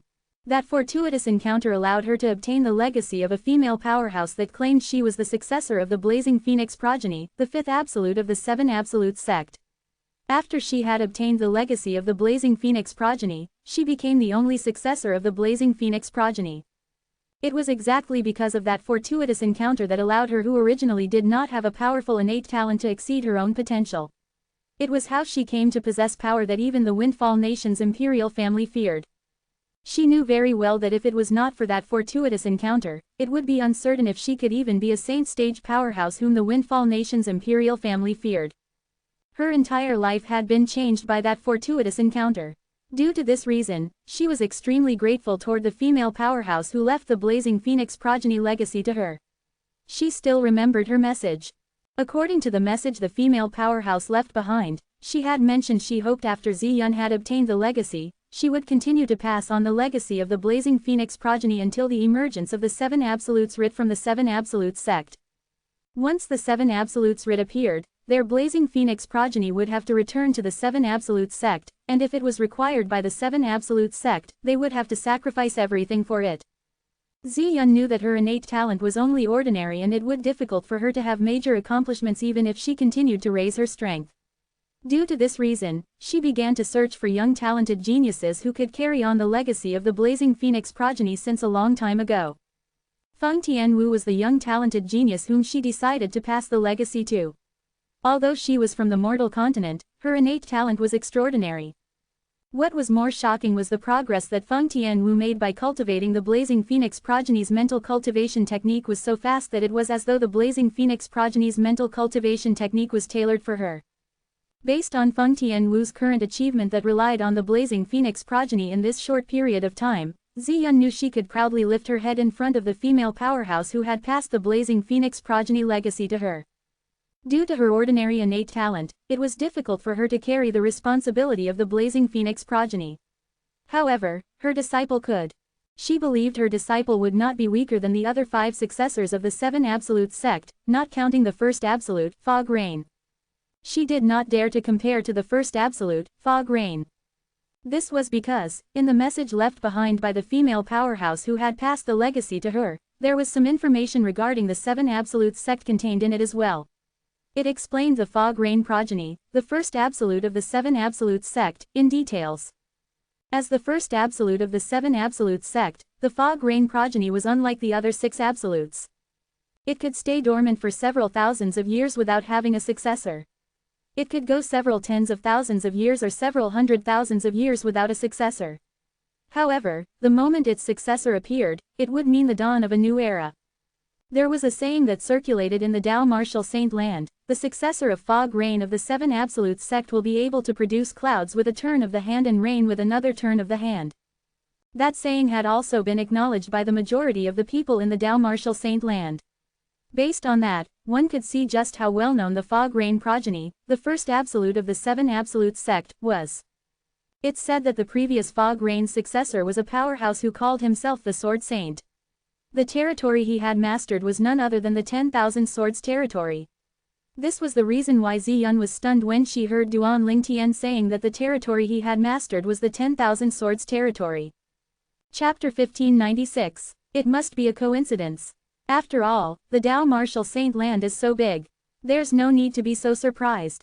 Although the previous successor of Fog Rain mastered the 10,000 Swords territory, nobody knows how it looks like. It's just a coincidence that the names of the territories are similar, Ziyun reassured herself inwardly. When she thought of this, she calmed down again.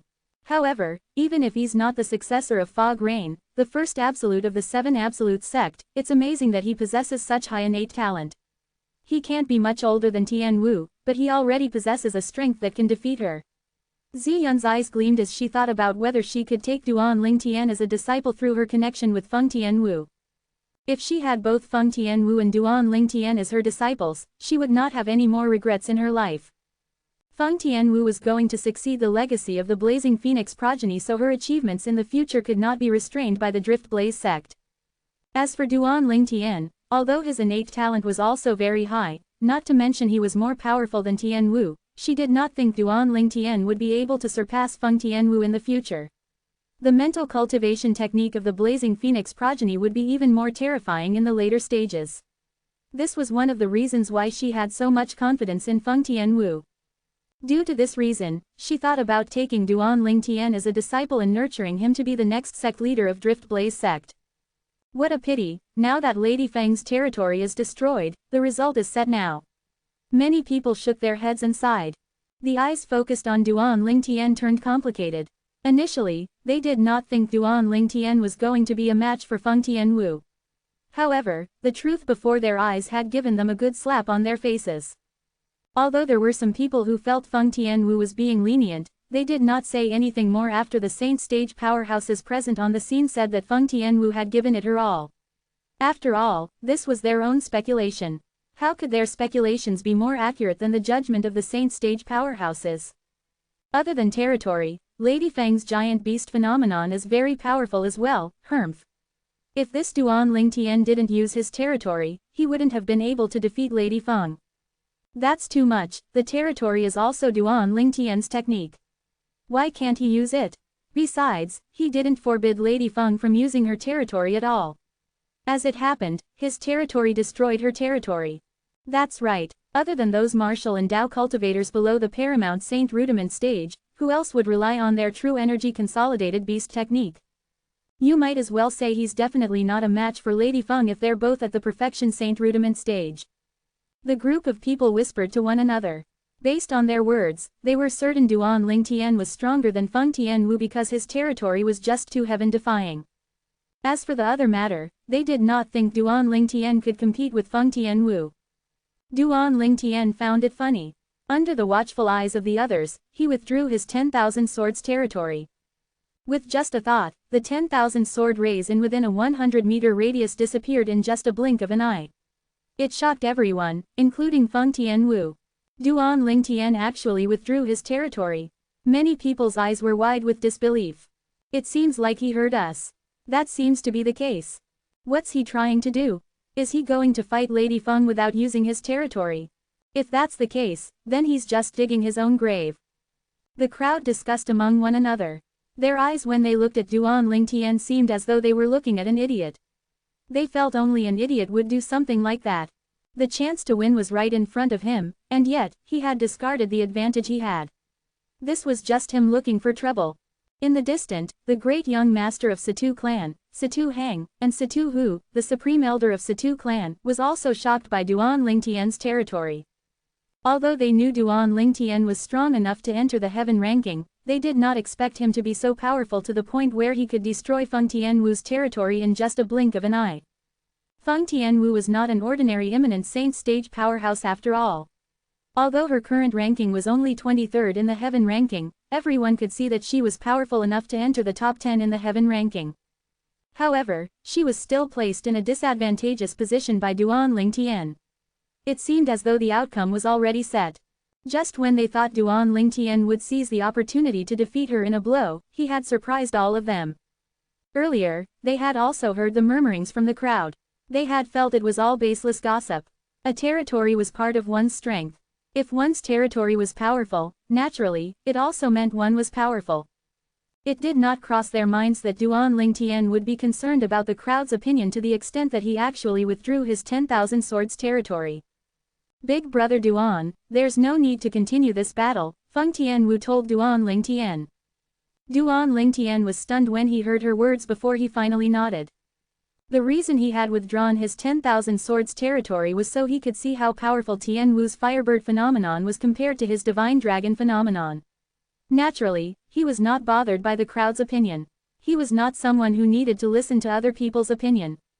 After Duan Lingtian heard Feng Tianwu's words, he also began to calm down. He felt that even if he wanted to compare his true energy consolidated beast with Tianwu, he did not have to rush to do it now. At this moment, a Drift Blaze sect's elder's voice resonated in a timely manner as he announced the result of the battle. For today's battle, the interim advisor of Situ clan, Master Duan, wins against our Drift Blaze sect's Lady Feng by a notch. From today onward, Master Duan will become the 23rd powerhouse in the heaven ranking while Lady Feng will be eliminated from the heaven ranking. Up until now, there were some people who still could not believe the outcome of the battle. However, the truth was laid bare before their eyes. There was no way for them to refute it. The battle had ended just like that.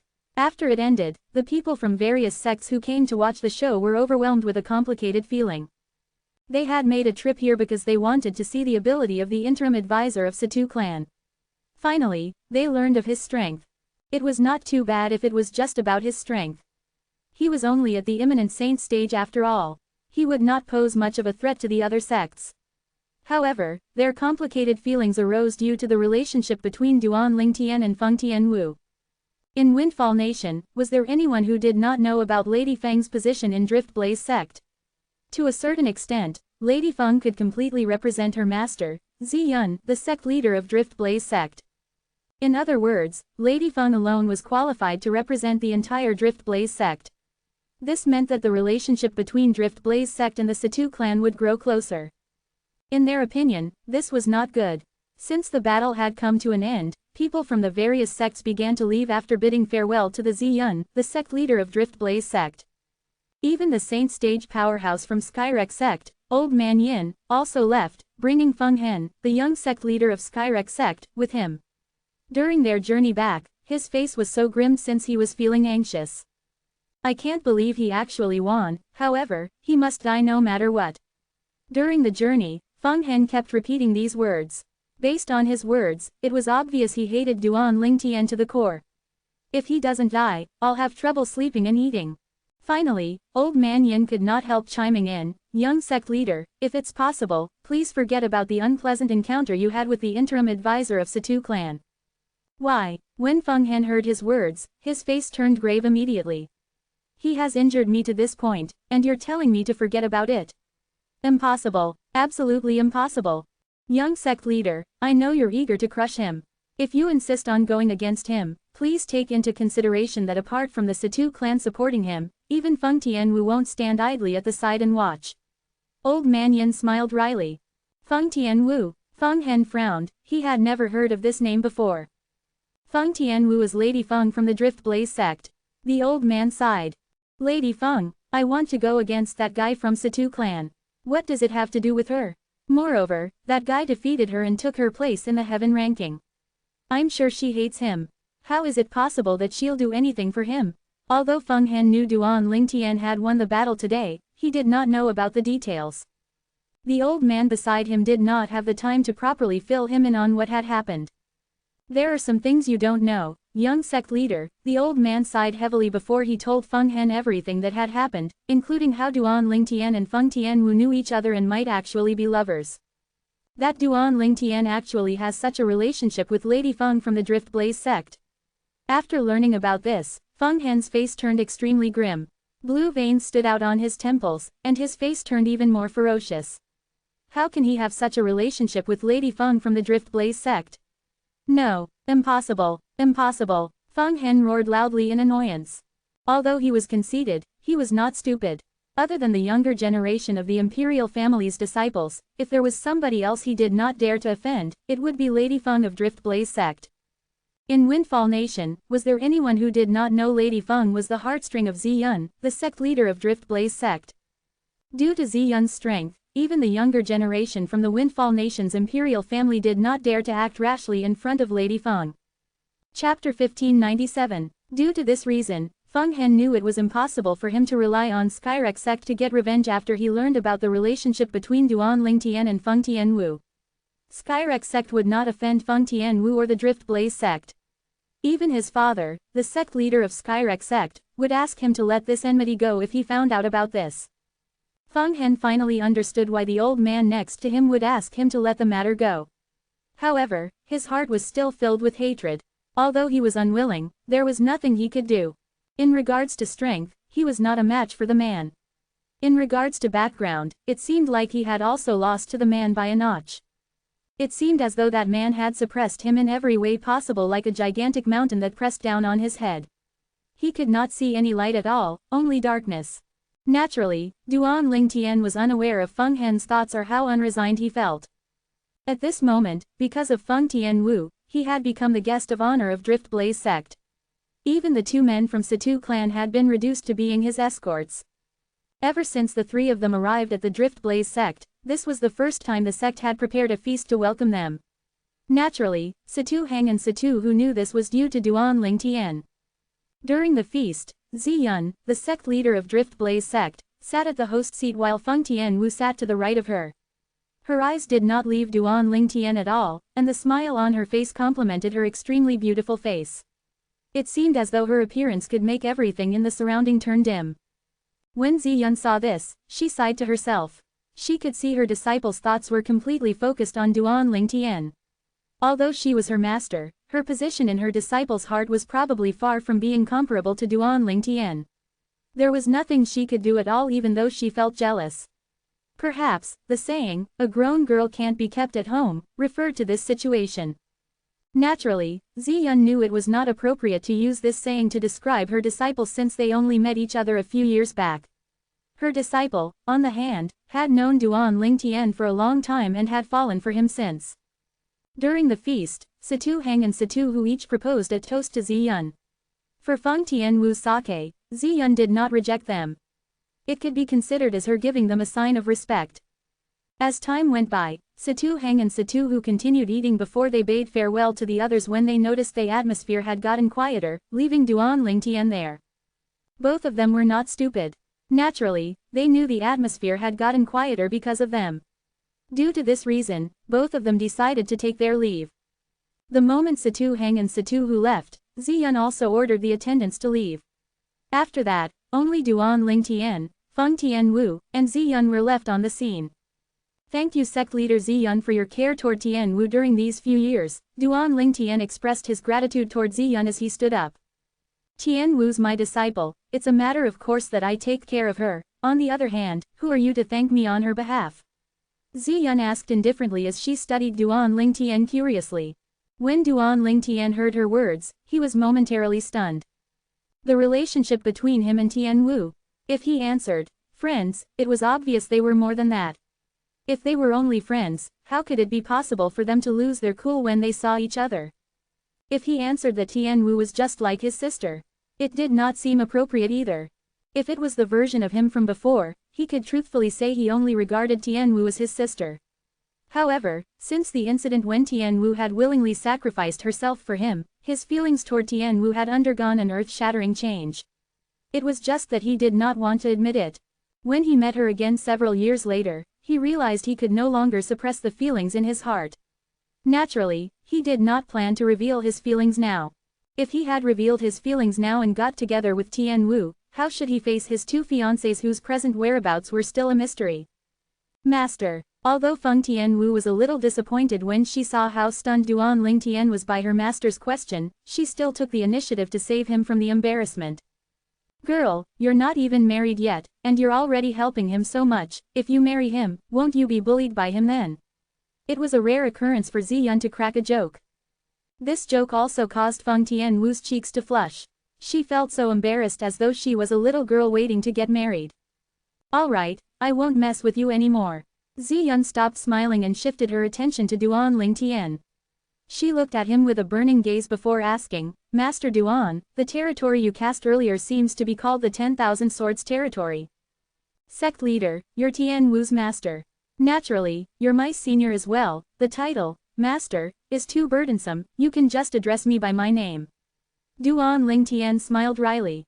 He continued to answer her, my territory is indeed called the 10,000 Swords Territory. Did you name it? Ziyun asked. Of course not. Duan Lingtian shook his head. Ever since I've broken through to the Paramount Saint Rudiment stage, a great amount of information about territories appeared in my mind. According to the information in my mind, I learned that the territory I mastered is actually called the 10,000 Swords Territory. You didn't name it. Upon hearing his words, Ziyun's heart jolted. Previously, she had thought Duan Lingtian was the one who named his territory the 10,000 Swords Territory. It seemed like she was mistaken. Although there are many territories that share the same name, apart from the message left behind by the senior who passed the Blazing Phoenix progeny legacy to me, I've never heard of any territory called the 10,000 Swords Territory before in my life. Ziyun gasped inwardly. She looked at Duan Lingtian again and said bluntly, 7 Absolute Sect. 7 Absolute Sect. When Duan Lingtian heard Ziyun spouting these 3 words so abruptly, he asked in a daze, Sect leader Ziyun, is this 7 Absolute Sect a sect in Windfall Nation as well? Although he did not know why Ziyun suddenly mentioned the 7 Absolute Sect, he still asked her about it. Feng Tianwu, on the other hand, knew about the 7 Absolute Sect. However, she was puzzled as well. Why would her master mention the 7 Absolute Sect in front of her big brother Duan? The 7 Absolute Sect was a Dao Martial Saint Lands force from a long time ago. If it was not for her master who told her about it, she would have been unaware that such a force had existed in the Dao Martial Saint Land before. Moreover, she also knew the mental cultivation technique of the Blazing Phoenix progeny that she cultivated was from the 7 Absolute Sect. The 7 Absolute Sect had 7 absolutes.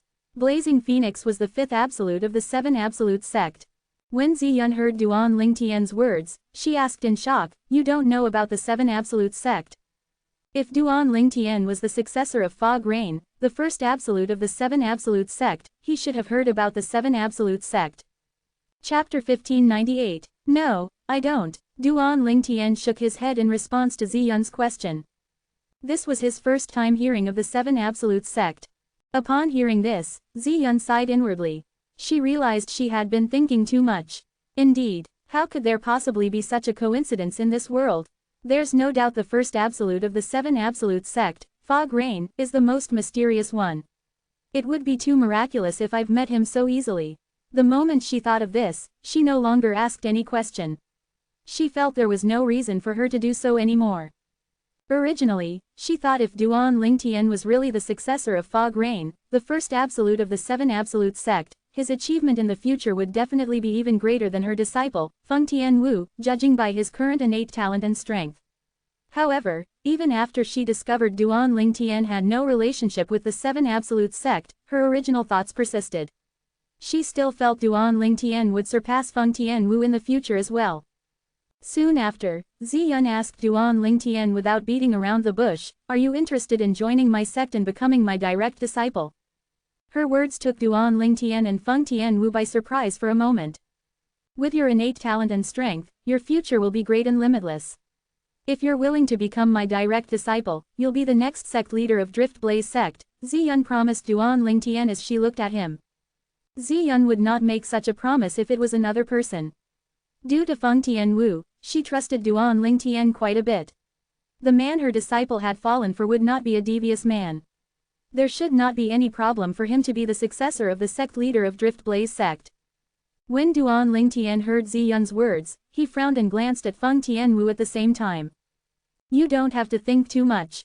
When Ziyun saw Duan Lingtian's gaze, she knew he thought she was unwilling to pass her position to Feng Tianwu. She immediately said, "The path that Tianwu will have to take is different from the path you'll take. It's impossible for her to be the successor of the sect leader of Drift Blaze sect in the future since her potential is not only limited to Windfall Nation." Based on her words, she seemed to have a lot of confidence in Feng Tianwu. Apart from that, she had clearly stated that the position of sect leader of Drift Blaze sect was not worthy of Feng Tianwu. Upon hearing this, Duan Lingtian finally retracted his gaze.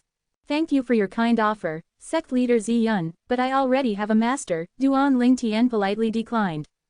Ever since he had succeeded the Supreme Sword Dao mental cultivation method, Sovereign Heart Sword, that was left behind by Sword Saint Feng Qingyang, he had already regarded Sword Saint Feng Qingyang as his master in his heart. After noticing Duan Lingtian's determined gaze, Ziyun, who originally wanted to speak more, did not continue to waste her breath anymore. She had lived for so long, naturally, she knew what Duan Lingtian's gaze meant. No matter how she persuaded him, he would still be unwilling to become her disciple. For a moment, she felt disappointed. Although she felt disappointed, she did not plan on persisting. "You can refuse to become my disciple." A moment later, as though she had made a huge decision, Ziyun continued to say, "However, as long as you enter our Drift Blaze sect, I'll give you the best cultivation resources. You don't have to be anyone's disciple, but you can still be the sect leader of Drift Blaze sect." It was apparent that Ziyun thought very highly of Duan Lingtian's innate talent. "Sect leader Ziyun, I'm afraid I won't be able to do as you wish. I don't plan to stay for long in Windfall Nation," Duan Lingtian once again declined politely. Upon hearing that, Ziyun frowned for a moment before it eased away. She remained silent and only nodded her head indifferently. She bade farewell to Duan Lingtian and Feng Tianwu and left immediately once she was certain Duan Lingtian was not from the Seven Absolute sect, he would not join Drift Blaze sect, and he would not stay for long in Windfall Nation. After that, Duan Lingtian and Feng Tian were the only ones left. Both of them were curious about each other's fortuitous encounter. Soon after, Duan Lingtian learned about Feng Tianwu's encounter several years ago. She told him about how she had left Cloud Continent to the overseas Saint Island before finally coming to Drift Blaze sect in Windfall Nation. Unlike his journey that was filled with obstacles, Feng Tianwu's journey was smooth sailing. "How about you, big brother Duan?" Feng Tianwu asked as she looked at Duan Lingtian. When he heard her words, he revealed his encounter several years ago as well. He did not conceal anything at all. He even told her about his 2 fiancées who were pregnant and how their whereabouts were still unknown. As he spoke, an anxious expression filled his face. When Feng Tianwu heard Ka and Li Fei was pregnant with Duan Lingtian's children, a hint of envy flashed in her eyes. She quickly reassured him, "Big brother Duan, blessed are good people like 2 sisters. Tianwu, your father's also in the Dao Martial Saint Land." Duan Lingtian told Feng Tianwu, "After the incident on Half Moon Island, he decided to follow me to the Dao Martial Saint Land." Duan Lingtian also told her about some of the things that had taken place after Feng Wudao had come to the Dao Martial Saint Land. When Feng Tianwu found out her father had come to the Dao Martial Saint Land, the expression on her face turned delighted. However, when she heard her father's current whereabouts were unknown, her heart jolted as a worried expression appeared on her face. "Don't worry, Uncle Feng is with my senior brother. I'm sure he'll be okay," Duan Lingtian reassured her. "Besides, the reason I came to Drift Blaze sect is to gain fame. Only with this way my senior brother will find out I've come to Windfall Nation. At that time, he can look for me at the Situ clan. I'm sure Uncle Feng will come to the Situ clan as well." Upon hearing Duan Lingtian's words, Feng Tianwu relaxed a little even though her eyebrows were still slightly furrowed. She was still worried about her father's safety. "Tianwu, I'll most likely leave the Drift Blaze sect tomorrow and return to the Situ clan," Duan Lingtian asked as she looked at Feng Tianwu. "Do you want to go with me?" Naturally, she wanted to go with him. However, she did not answer him when she thought of her master, Ziyun. "Big brother Duan, I must talk to my master first." Soon after, Feng Tianwu went to look for Ziyun. Ziyun's answer was very simple. Before Feng Tianwu made a breakthrough to the Saint stage, she had hoped Feng Tianwu would not leave since it was too dangerous. Although Ziyun could serve as a powerful deterrent, the world was huge, who knew if there was anyone crazy enough to attack her disciple. When Feng Tianwu heard Ziyun's voice that brooked no arguments, she knew it was unlikely she would be able to leave the Drift Blaze sect before she made a breakthrough to the Saint stage. Moreover, she knew her master was only doing this for her sake. Saint stage. After learning about Ziyun's answer, Duan Lingtian nodded immediately. There's no flaw to be found with sect leader Ziyun's answer. In that case, stay in Drift Blaze sect for now, Tianwu. When your cultivation base has broken through to the Saint stage, you can leave the sect and look for me, okay? When Duan Lingtian saw the longing look in Feng Tianwu's eyes, he said something that immediately reduced the look of longing in her eyes. "Naturally, for the time being, I'll visit you whenever I have the time." When he saw Feng Tianwu opening her mouth to say something, as though he knew she was going to ask about Feng Wudao, he said, "If Uncle Feng comes to the Situ clan, I'll instantly bring him to see you." When she heard his words, a smile appeared on her face right away. As the saying went, a gentleman will die for the patron who recognizes his worth, a woman will doll herself up for the man who loves her. Apart from dolling up for the man who loved her, a woman would also doll up for the patron who recognized her worth. The next day, Duan Lingtian left Drift Blaze sect with Situ Heng and Situ Hu. When they first arrived, the Drift Blaze sect's disciples were very cold toward them.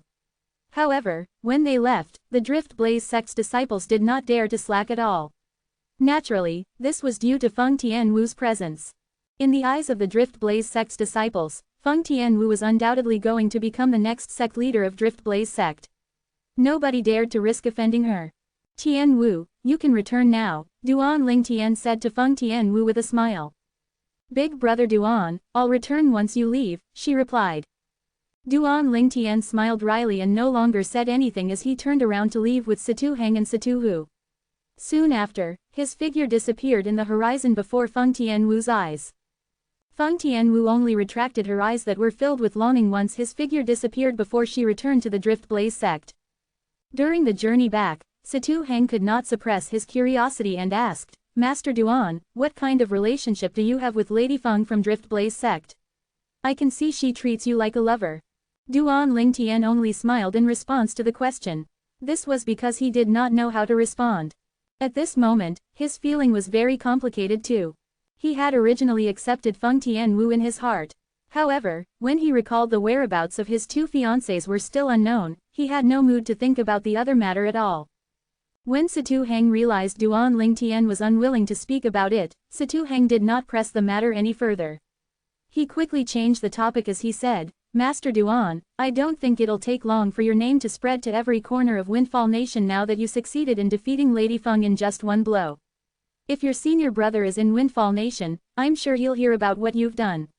At that time, he'll definitely come to the capital to find you, Situ Heng said.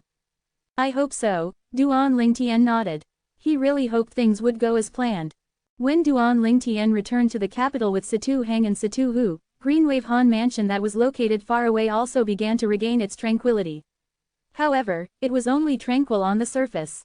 As the Supreme Elder of Greenwave Han Mansion, now that his only grandson had died, Han Xin definitely would not let the matter go just like that. No matter who it is, I want him to repay this with his life for killing my grandson. Han Xin's eyes turned red as though he had turned into a bloodthirsty demon at this moment. Meanwhile, Han Shuinai and the others had finally arrived at the Crimson Sky Kingdom on Cloud Continent.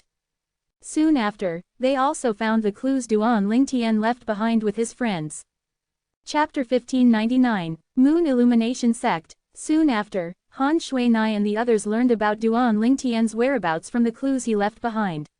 They immediately left Cloud Continent and returned to the Dao Martial Saint Land. Their destination was, naturally, the Moon Illumination Sect.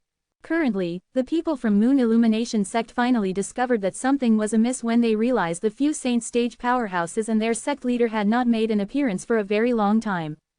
When some of the inner court elders went to the forbidden area of Moon Illumination Sect, they discovered the sect leader and the others had vanished without a trace. Initially, they tried to keep this a secret. However, there was no concealing the truth. Soon after, news about the disappearance of the sect leader and the few supreme elders spread in the entire Moon Illumination Sect, causing everyone to feel like they were in danger. As the news continued to spread out, the other Great Eight sects also became restless, waiting for their chance to cause trouble. Whether it was sects that used to have a bad or good relationship with the Moon Illumination Sect, the moment they found out Moon Illumination Sect no longer had any Saint Stage powerhouses, all of them began to covet the resources in the sect. Due to that, each of them began to make their move one by one. The Moon Illumination Sect instantly fell apart. In order to save themselves, the few vice sect leaders took hold of a great number of Moon Illumination Sect's resources and fled one after another. As for the Moon Illumination Sect's elders, deacons, and disciples, all of them were in a perilous situation. In the end, the sect ceased to exist except in name. When Han Shuinai and the others arrived at the Moon Illumination Sect, they realized the sect had already fallen. Although they learned about what happened to Duan Lingtian through a few of the sect's disciples, those disciples only knew what happened to him before he left the sect. Most of the other disciples did not know anything at all. Due to this reason, they hit a roadblock again at this juncture. Where are you exactly, Brother Lingtian? Han Shuinai's face was filled with anxiety. From what she learned from the Moon Illumination Sect's disciples, Duan Lingtian's situation when he left did not seem very promising. Now that the clues only led them to a dead end, they could only return to the Greenwave Han Mansion. However, the moment she returned to Greenwave Han Mansion, she learned about the incident where Li Fei had been taken away by a man from Qingnu. Her face immediately turned grave. Qingnu, what's going on? Young miss, the man who brought Li Fei away must be your brother Lingtian's father's man, Qingnu replied. That was what he said. Brother Lingtian's father? Upon hearing that, she sighed in relief. At the same time, she asked, did that man who brought sister Li Fei left any clue behind? No, Qingnu shook her. At the same time, she swallowed the words that were hovering on the tip of her tongue. Is there anything else? Han Shuinai had been following Qingnu since she was young. Naturally, she knew her very well.